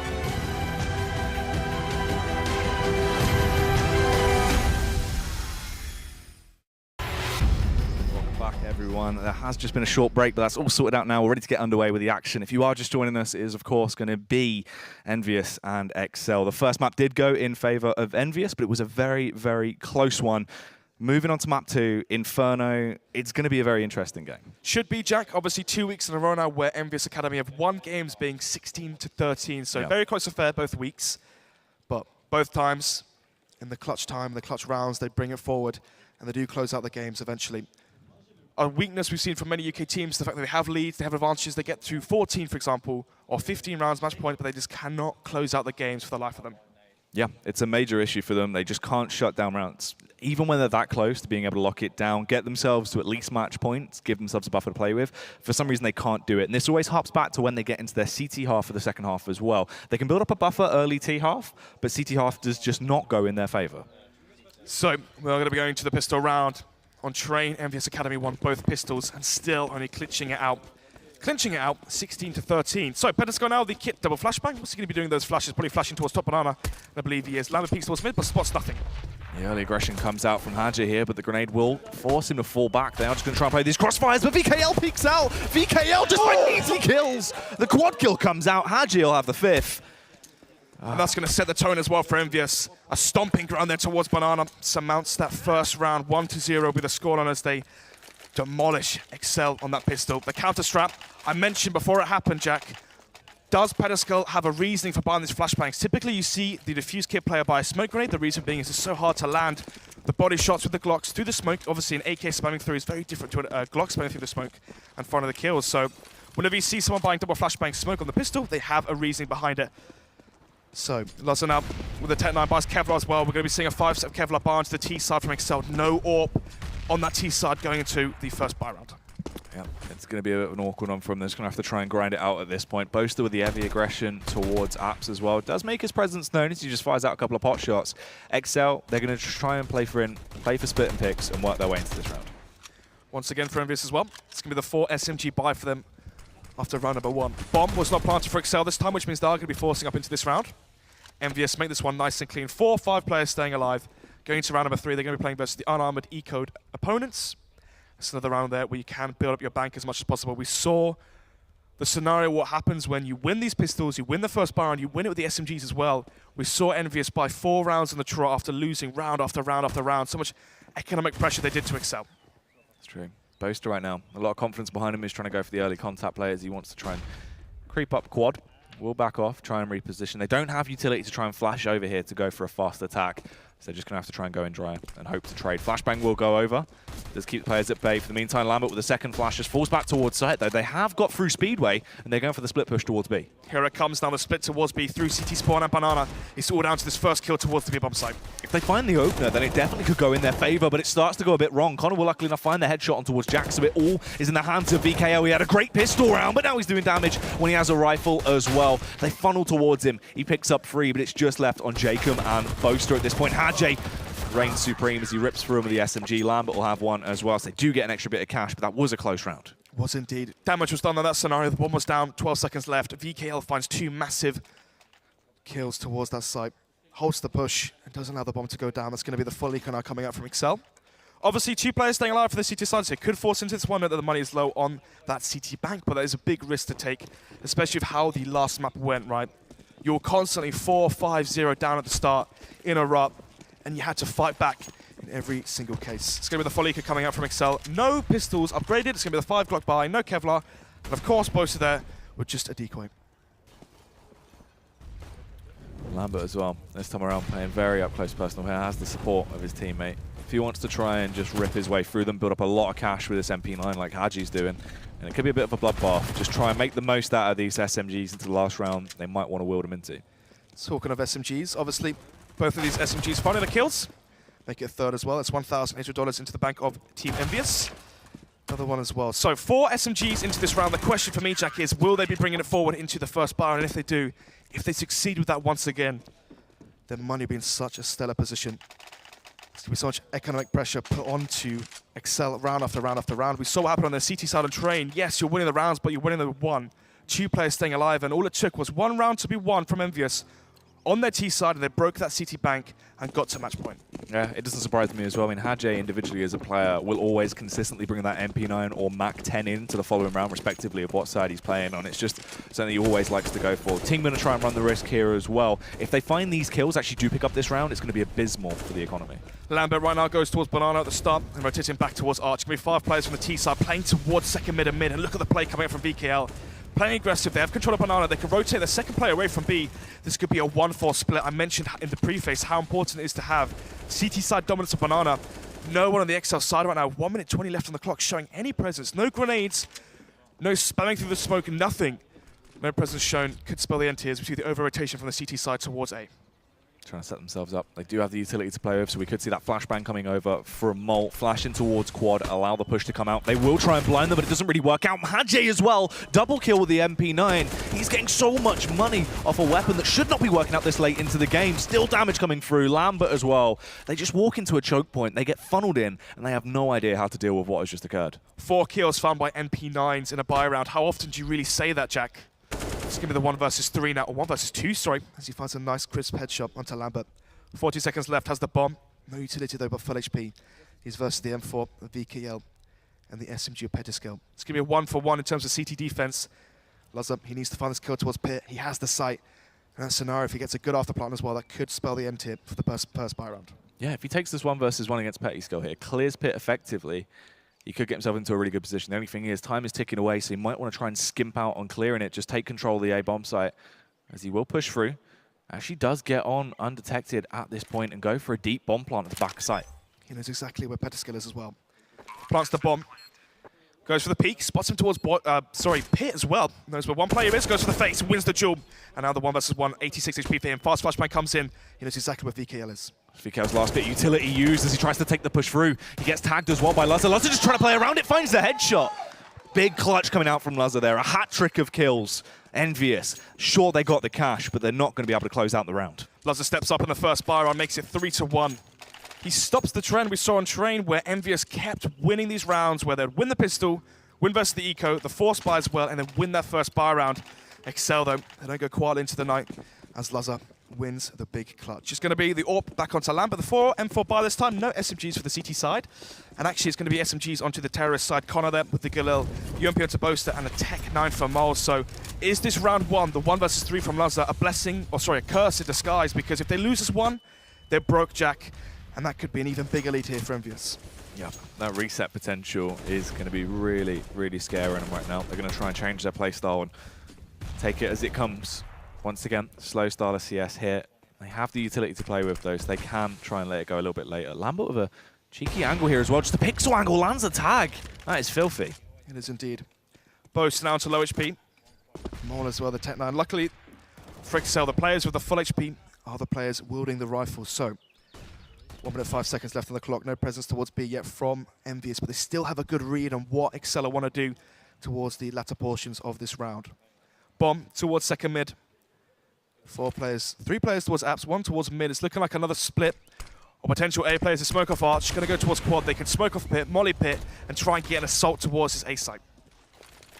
They have the numbers here if they want to try and go for the aggressive push. They are starting to back off, though. Recover the bomb as well. This could be a massive fake if they buy into it. Look at the rotate that's come over. You have 4 players stacked towards that A bomb site, but they kind of realize that something could be afoot. Lambert quickly pushes back through Speedway. He is close for rotate. No Molotov, though, for VKL. 25 seconds left of the clock. If he chucked out that Molotov, that could really find the entry they need. Jacob then makes it 5 versus 4. Jacob does damage as well. 2 kills towards the A bomb site. He can actually lap back round now. Support from Speedway. They decide to just regroup towards A. They know where the players are stuck. Can he stop the bomb plant, though? 10 seconds left. If he stops the planter, that could be the end. Boaster running out with the bomb in hand. He's all down to exceL, and Jacob will find the kill. The bomb will be planted, and it's going to be 3-2 here as Lambert and VKL are forced to save. Incredibly risky. All we have to do is find 1 frag. Mole actually burns Jacob to death as well, so Jacob will go down. And it is just left on Lambert and VKL. Connor on the hunt, going a little bit John Rambo right now as he pushes up, trying to find these kills. If he dispatches Lambert, it could be massive, but obviously holding an aggressive angle, never really going to miss that shot. So, EnVyUs right now saving the AWP and M4. No utility, no kit save though. Nevertheless, they will still have the firepower going into round number 6. It's going to be 3-2. Strong buy rounds once again from exceL on the terrorist side. They need to have a bigger buffer this time. On train, 9 rounds simply wasn't enough. Can they get 10? Can they get 11-4 scoreline if they keep breaking the CT bank and getting round after round? That's actually such a massive round from JKM as well.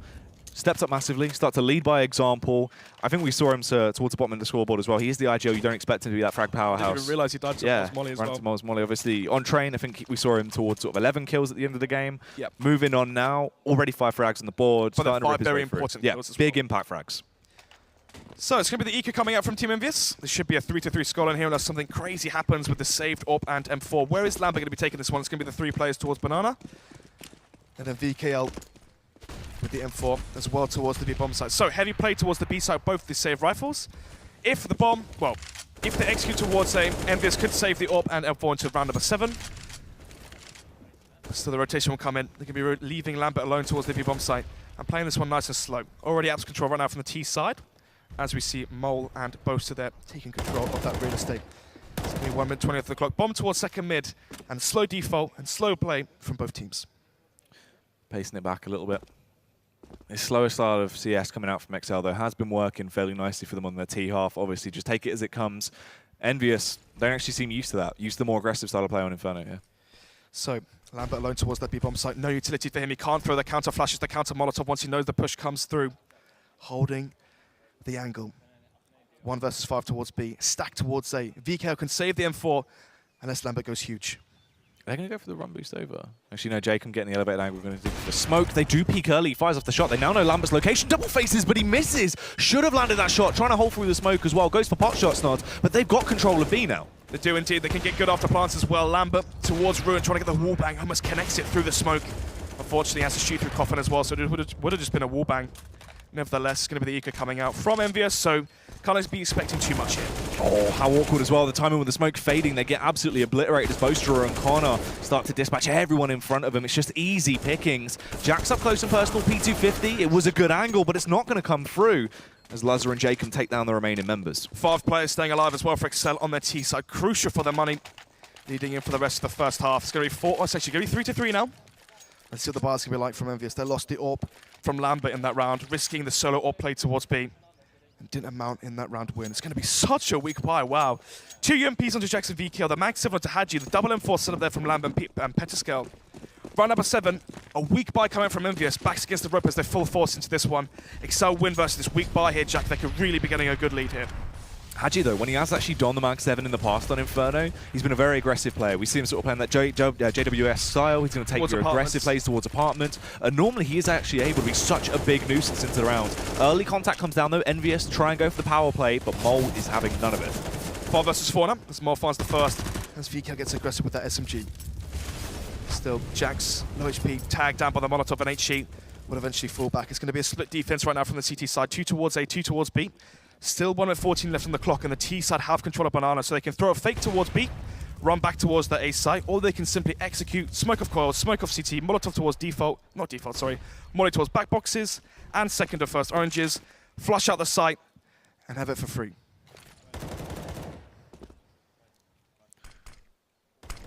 exceL at this point. A minute left on the clock, essentially, as they are going to try and make their play. Pushing up towards top Banana, as they will try and take a late round B play. They know one player has already been weaned off the site as he went for the early contact.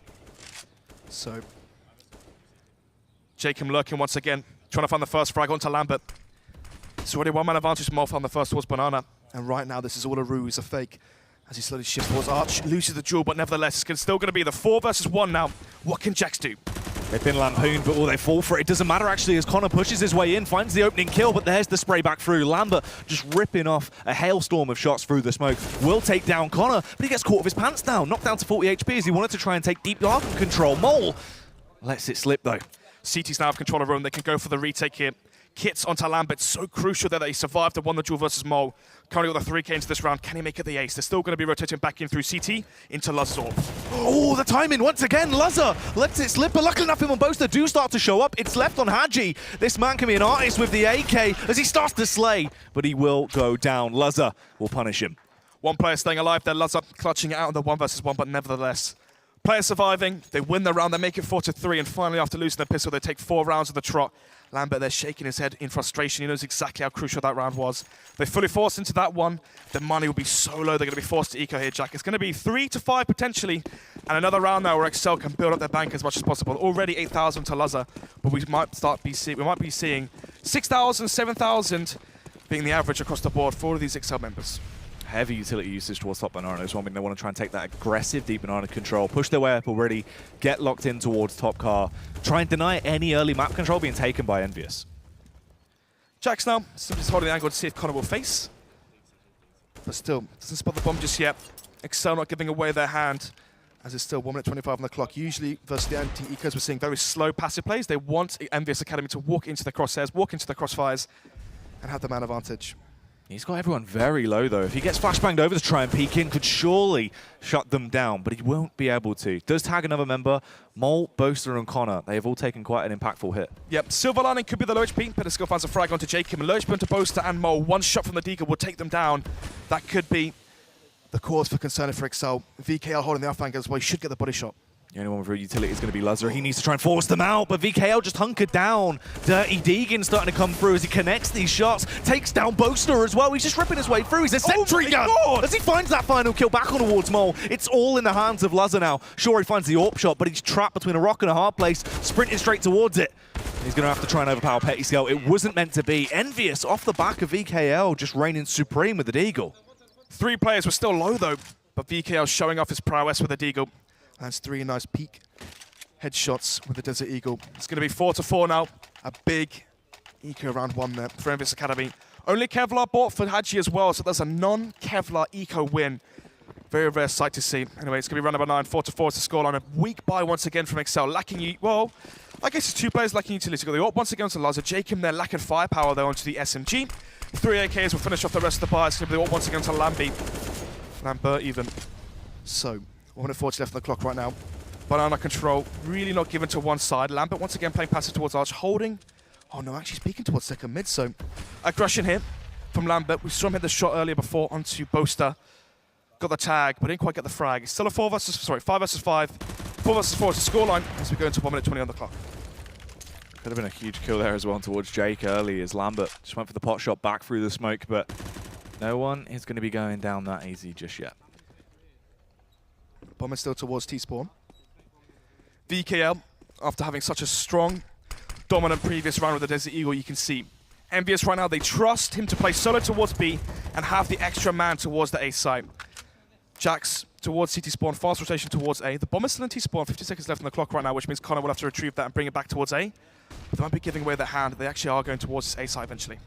Get themselves into the counter boost play. You get Lazar up top, but he misses the shot. That is absolutely critical to the round. If he would have found it, that's when it would have started to go in their favor. Jacob, though, comes into effect, will punish Lambert. That's the AWP out of commission, Snoz. They can try and overwhelm the site defense now. One-man advantage right now for the T side. Make it 4 versus 4. Hatching out towards single box. Gets the first frag, goes for the second, he lands it. And now suddenly it's a one-man advantage for EnVyUs. Haji, one-man army, just ripping his way forever. Switch out to the sidearm as well. Haji keeps it going. Haji, a 4K. It doesn't matter where he is. He will just consistently shut anyone down that comes towards his bomb site.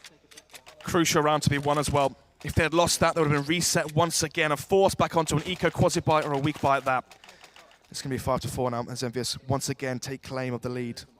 So, obviously, only one round separates these two teams, Jack, but obviously, as this is the eco round, only Kevlar bought for Jacob, as he has also got the light utility, the smoke and flashbang and Tech 9. It's looking like a 6-4 scoreline after winning the pistol already. Strong CT side from Lambert and Co. Team EnVyUs. Spicing up a little bit there as well, going to go for the run boost. He would have got an early opener if it would have worked out. But exceL, they're just going to go for the fast burst nods as they group up. The run boost comes out themselves as well to get into the elevated angle, make Mo's life a little bit easier even, as they are going to go for this fast burst towards quad. So, once again, VKL solo towards the B bomb site. They're risking the stack towards A. They know exceL don't want a piece of what VKL brought them in round number 8. Holding the angle, playing quite aggressively versus the pistols. Takes a shot through the smoke, but eventually will fall back.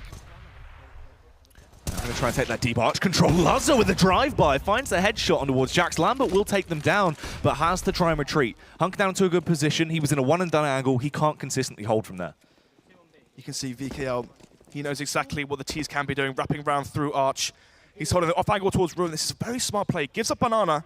He's going to allow the T's to walk into his crosshair. It's the 4 versus 4. The CTs don't have control of arch. The thing is, he's got so much information. He can relay that to his teammates and tell them exactly what they're doing, but the T's are just holding for the push from EnVyUs. They're trying to run the risk into the round, but Hadje, he gets a little bit riled up, a little bit confident as he pushes out, takes down Boaster, but there's the response. Mole was behind him. 3 versus 3 now. 2 players remaining onto the A side from the CT side. What can PettaSkill and Lambert do? As long as they shut down Lambert, they're in a very good position to try and close out the round. But PettaSkill, he's being a big nuisance. He's finding the kills. Hat-trick comes out for PettaSkill. 1, 2, 3. It's as easy as that. Still, fairly strong eco coming out from exceL. They take down 2 rifles out of the CT bank. 2 players now going to be needed to be dropped. Read by Kevlar and Armor, and then read by Utility as well as we go into round number 11. It's going to be 7-4, Jack. And things are starting to run away right now for the EnVyUs side after winning the pistol. Single upset this time on to Lambert, and the 5 AK buy coming out from exceL on their T side. What are they going to do with this now? No up onto Lazar. This might mean heavy execution, a fast play, a contact play as well.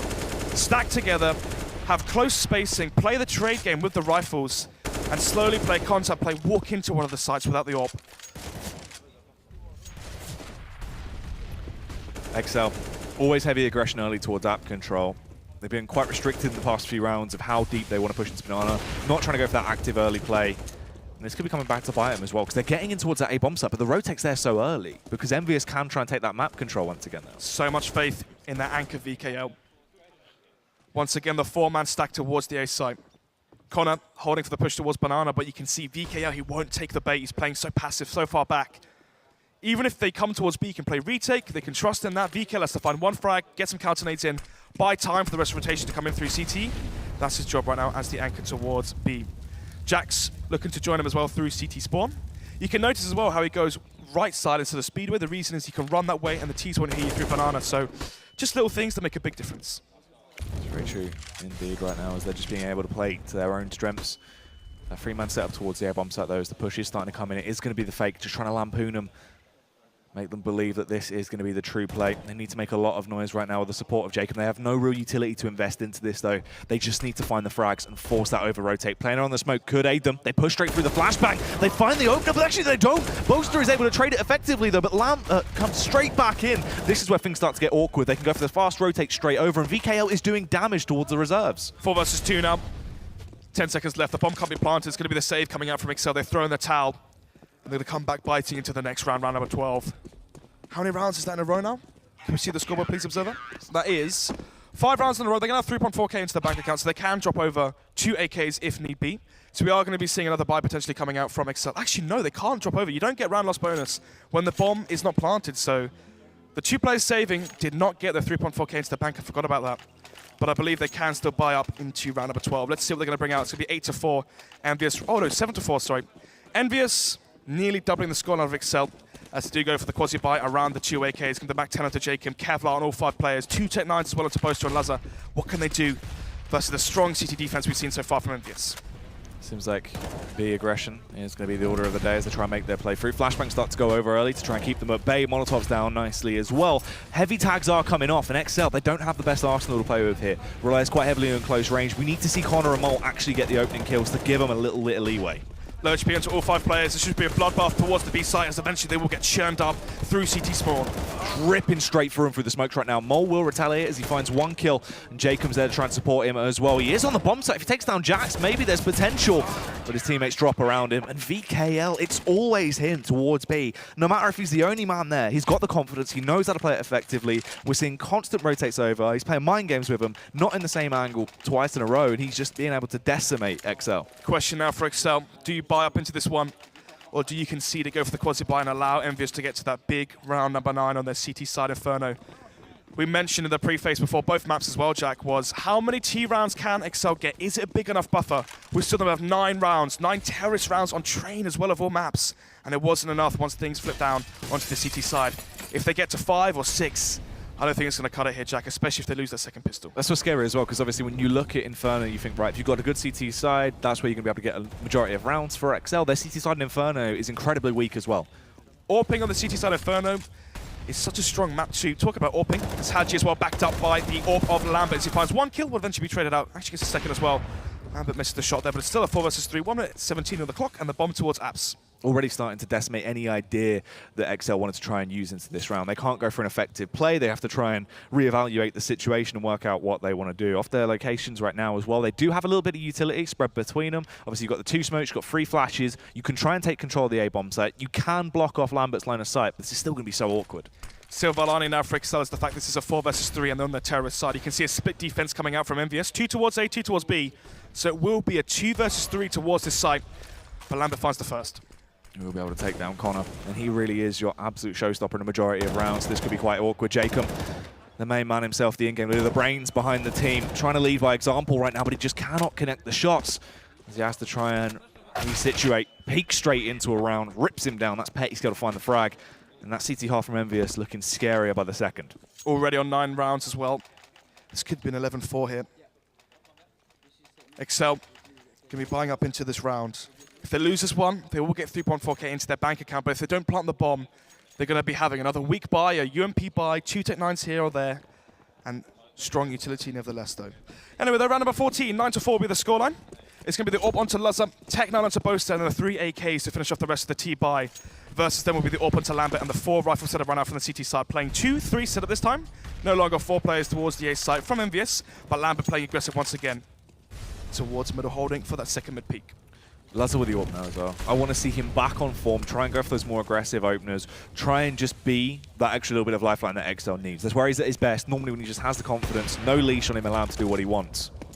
Lambert peeks, shows his presence towards mid, misses the shot though, but it's still a 5 versus 5. 1 minute 15 on the clock, the bomb towards second mid. Connor again playing so passive towards Banana.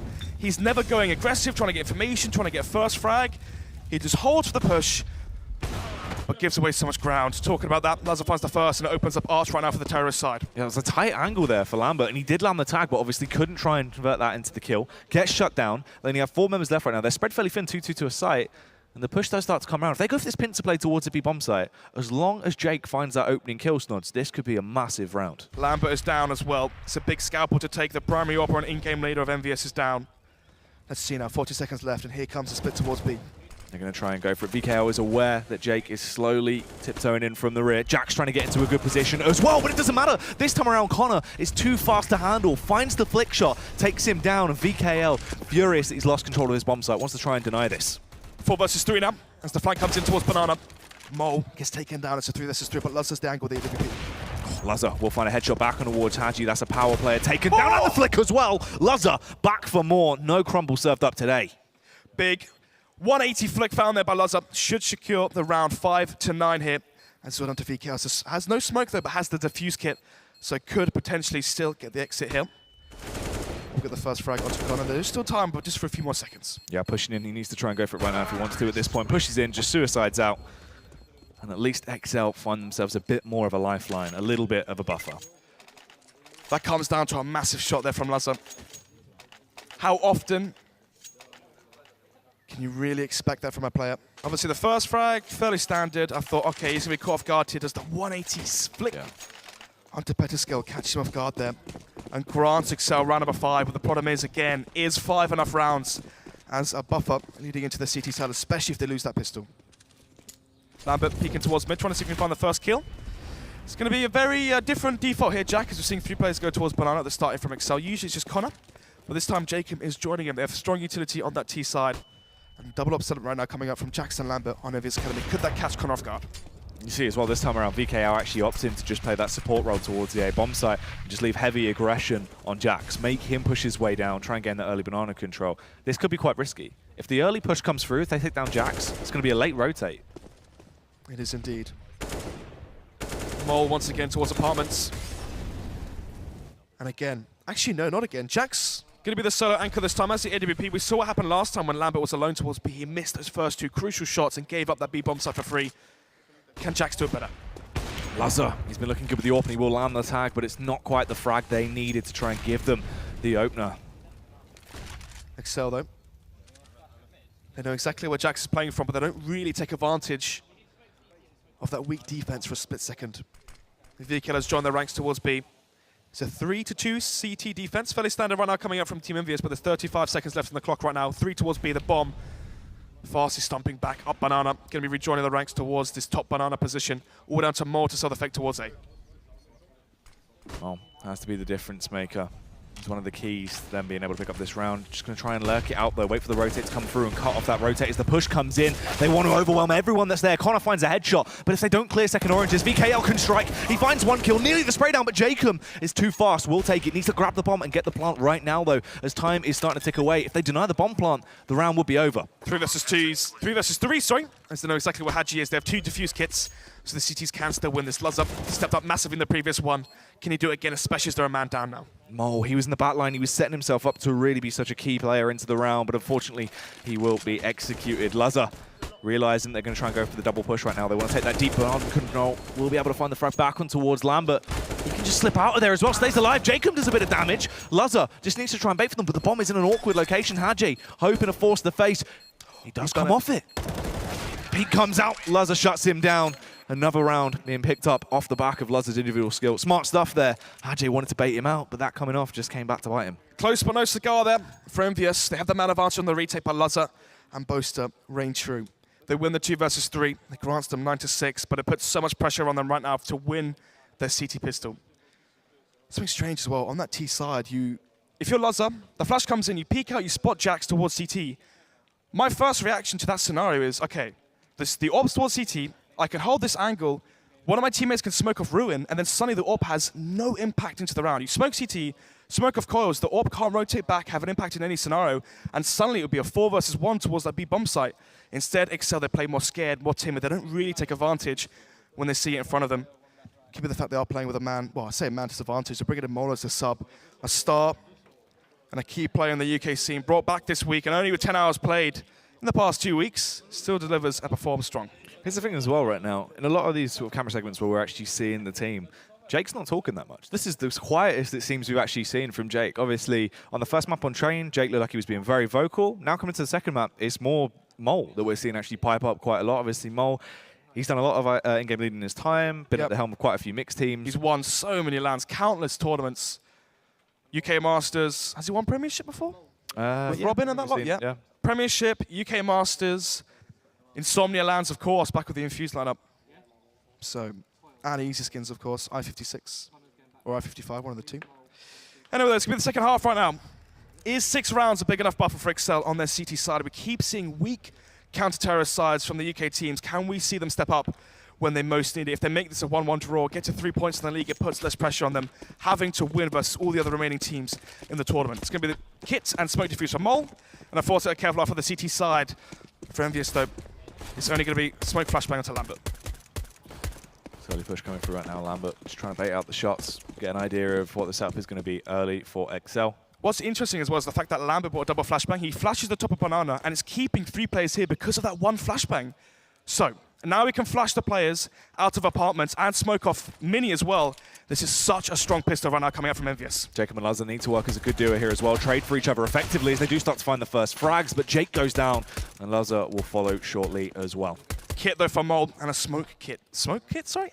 Smoke, grenade, and the defuse kit for Mole. It's going to be 2 sets of Kevlar for the CTs as they go into the retake. Bomb is planted, 4 versus 3, but retaking this A site is so difficult, especially the crossfires the T's have right now. Yeah, the tags are coming through as well. Boaster, luckily enough, will be able to connect a headshot as they want to try and take this site together. They have 1 smoke to play with. Mole will find another snapshot, and it's him and Connor. Connor, obviously very good in these sort of situations. Mole can be incredible with pistols as well, but not when he gets sidelined like that. Lambert peeks out, says hello to Connor, and we'll take him down. EnVyUs winning 4 out of 4 pistols in this best of 2 here. Such a smart pistol as well. Never seen that one before. You buy 4 sets of Kevlar, 4 people towards apartments. You buy double flashbang, smoke grenade. You flash top banana at the start. You keep all of those CT players there towards top banana. Obviously, typically you stack 3 players on the CT side on the pistol towards B. You keep them there. You can smoke off mini pit from middle. And then you can also flash out apartments from middle as well. You do the jump flash, and that goes deep enough to flash players in pit and towards default. So, great pistol. Surmounts 4 out of 4 pistols for EnVyUs, and that could be the final nail in the coffin for exceL even. So it's going to be the Folliker coming out for exceL. Just 4 sets of unkevlared CT players with just pistols as the bare minimum. Pushing their way straight in towards that B-bomb site. They're just going to try and overwhelm that defense early. They have been able to take control essentially for completely free. So 3 Tech 9s into this round and 2 Mac 10s. So strange buy from EnVyUs. Obviously, you win this round, you're not investing into AKs and whatnot. That means your money is going to be stronger and stronger as you go into the buy rounds. On those angles right now to see if there will be any aggressive play from exceL. They're just keeping it back. They've invested slightly into the round. Obviously, Jake's got armor. They have a couple of pistols here and there. A little bit of smoke utility. So you don't really want to go down if you don't have to, but the kills definitely start to rain in. Lazar holding a bit of an awkward angle here. Takes down VKL. So Lambert is the only one that's going to get through the round alive for the T's at this point.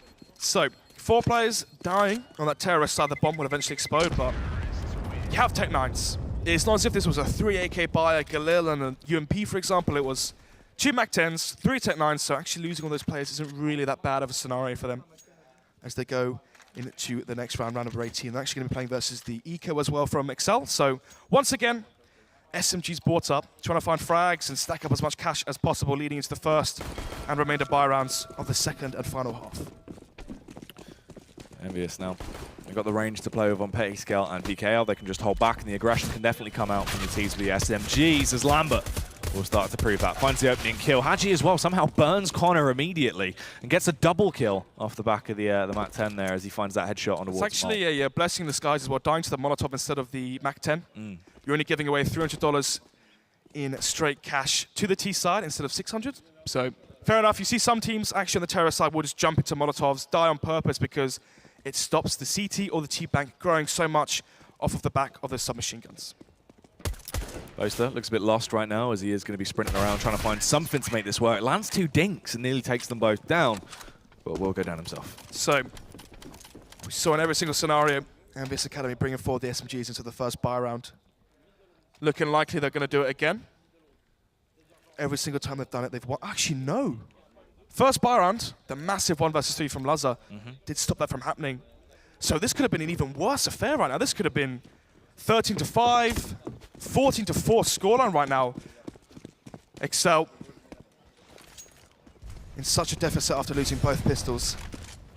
Seems like without Ross not having that coach there to maybe keep things calm or maybe give suggestions. I believe they call all their pistols on the fly as well. Not having a coach makes a massive difference. And right now it's showing. They are 12-6 down. EnVyUs doubling exceL's scoreline. But nevertheless, it's going to be round number 19. Double op setup right now for the CT side onto Lazar and Mole. 3 SMGs brought through and double AK setup from the T side. So, likely chance here for exceL to make this 12-7. But of course, taking a round on your CT side Inferno versus EnVyUs is a big feat. They go for this quad burst right now as well. playing with those SMGs, it could be really, really hard for Luzzer to be effective with the AWP. If he finds the first frag, a quick trade should be coming in just on how fast they can take the aggression. They do try and take an aggressive hit towards Arch, though. Burst their way straight through. They find the opener back on the wall on Taji, but PettyScale can trade it out, and here's where that counter push comes in. Take control of the A-bomb site, pinch their way around. Luzzer finds a kill from the site, but eventually will fall. Jax executes Boaster as well. And they're just left with 2 players left standing. Once again, EnVyUs playing the trade game. They have no AWP. They can't go for the execute style CS. Instead, they group together. They trade the kills. Yes, Luzzer finds a frag towards Arch, but the MAC-10 is there. Hard and fast. Gets the reply kill. And once you go 1 for 1 on your T side and you have control of the sides, playing the after plant is so difficult. Sorry, so easy because you can get the crossfires between default and pit. You can hide towards apartments and peek off of contact off a teammate. Mole will get an extra frag, but that's really all they're going to get into this round as it goes to 13-6. And the chance of them winning this one is looking ever so slim. This round is going to slip away. exceL getting ever so close to losing this series 2-0 at this point. This is round number 13, now secured by EnVyUs. Incredibly close to being able to close it out. Mole goes down as well. Doesn't even get to save the AWP. Yeah, just laughs that one off. Obviously, he's only brought in for this week as Wendansky and is Ross, are they at the same wedding? I know they lived. I think so. Yeah. They're both busy at a wedding. Yeah, so he knows he's here for 1 week. He's just trying to enjoy the moment. Don't get too stressed about it. Don't get too upset. You're playing versus the hardest team in the tournament. Just enjoy playing on the stage and think about a comeback potentially in Season 2. Anyway, it's going to be round number 20 right now. 13-6 is the scoreline. The Follica coming up from the CT side. It's looking like a 14-6 scoreline here, Jack. A very one-sided affair so far from EnVyUs. Yeah, that push is going to come in early. They actually do find the opener as well. Take down Connor. There's the response from Mole, trying to wield that pistol to a powerful stance, but instantly falls back. Jax as well takes down Boaster over towards the A-bomb site. It's just Jacob and Luzzer left. They do strike, but immediately traded back by Lambert. Luzzer trapped on his lonesome once again. Could try and retrieve said AK. Actually, there's an M4 there instead. Not really the best gun you want. Already the Lambert on his heels to try to stop Luzzer from saving this one. Oh, lucky dink there from Luzzer, as eventually with the aim punch he will land the kill. 1 minute left on the clock. They know exactly where the last player is from the CT side. They're going to plant the bomb, and on 32 HP, with no Kevlar, a near impossible round for Luzzer to win. It's going to be saving this one and throwing the towel and having that M4 into round number 21. 14 rounds now picked up for EnVyUs as this bomb will blow up, and we will see EnVyUs getting ever so close to secure a match point. EnVyUs, they're just looking dominant now. T-half, they've stepped back into it. No chance of exceL actually trying to find their form. They can't get back into their stride. Their CT half is just riddled with the issues that they always have on their CT half. They must have underestimated exceL on train. And suddenly they've woken up. They've realized they actually have to play proper Counter-Strike versus exceL if they want a nice and easy win. They play the slow, steady style. And exceL just give away the advantage time after time. It's going to be 14-6 now as we go into potentially the final buy round here on Inferno.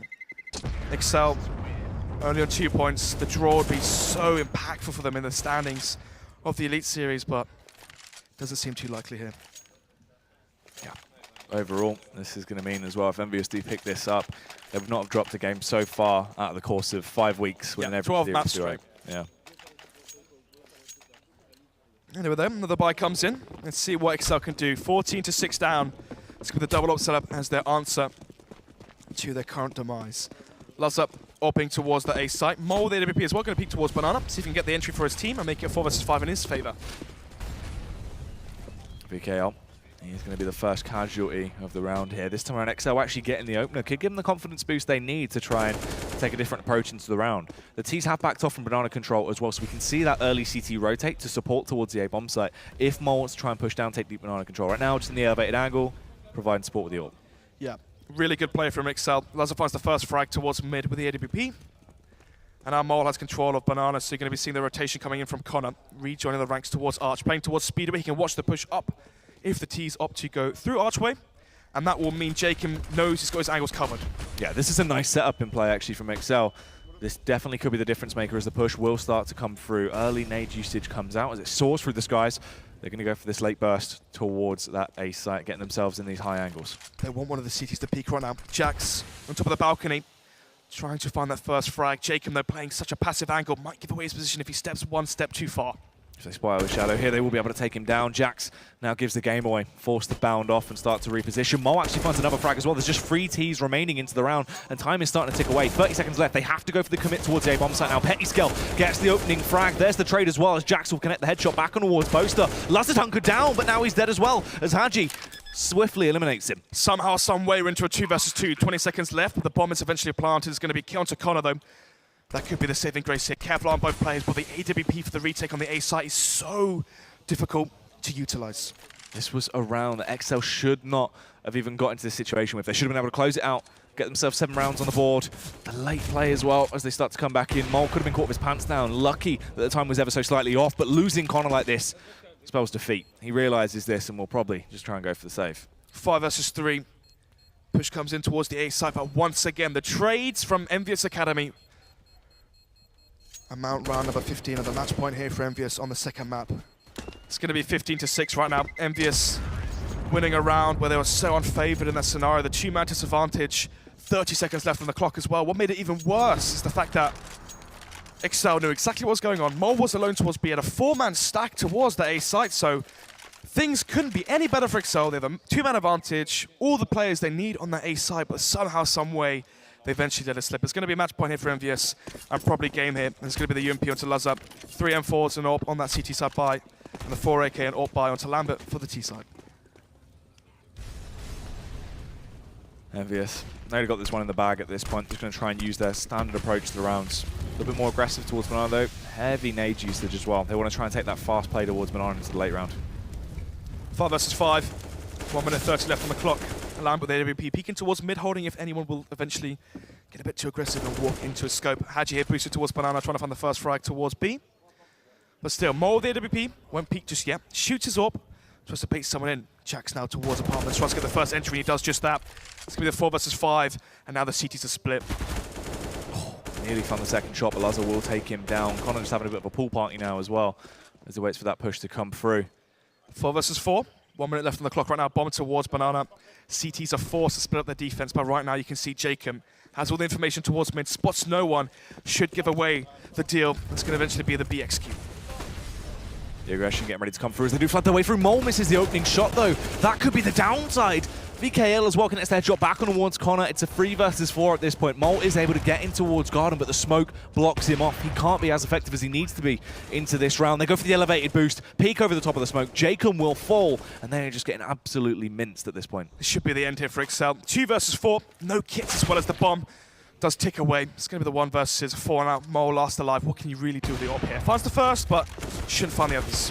He's trying to connect these shots, hoping to the best of his ability, but he will fall. A 2-0 is taken. EnVyUs continue in their streak. They haven't dropped a map yet. 2-0 in every series, 5 weeks in, and they are still undefeated. exceL had their chance on train, 16-13, but eventually couldn't close that one out. And it will be another 0-2 for them into week number 4. So, in terms of the standings, I believe that's what? 12 maps won for EnVyUs.Acedemy, 15 points for them. exceL still sitting on 2 points. You can see the comparison there, 15-2. As EnVyUs.Acedemy still go undefeated, and this, well, the real point to make out here is the fact that it was 4 for 4 pistols there for EnVyUs on both maps. exceL, they have to take a pistol, try and get some rounds in that regard. That could have been a win for them on train. Yeah, it's true. They just couldn't pick up the pistol rounds, couldn't give them any leverage to play with, and it just didn't happen. They couldn't find the buffer they needed to actually start to close these rounds out, get themselves into a good standpoint. Confidence just completely left them as well. Yeah. Still, though, good showing from Mole, obviously subbing in on 10 hours in the past 2 weeks and played a lot better than you would expect from someone on such low playtime. Big plays were from Lazar onto Train and Connor as well. But fortunately on Inferno, no one was really stepping up. They had all guns blazing. You heard Bosa screaming round after round on that T-side Train, but 9 rounds wasn't a big enough buffer. And actually, they went 9 for 6 on their T-side, sorry, and they did not get 1 CT round on Inferno. That just goes to show currently how weak exceL CT sides are. Yep, definitely weak. Unfortunately, able to close it out. But someone that always does exceL over on the desk is going to be, of course, Tom Deacon. Let's get back over there. Thank you very much. From the juiced up Jackie and the sublime Snods. Thank you very much. Map 2 going to Team EnVyUs. Make it 2 out of 2. They stay unbeaten, but will they ultimately prove unbeatable? The thoughts of our superstar analysts Henry and Thorin when we come back.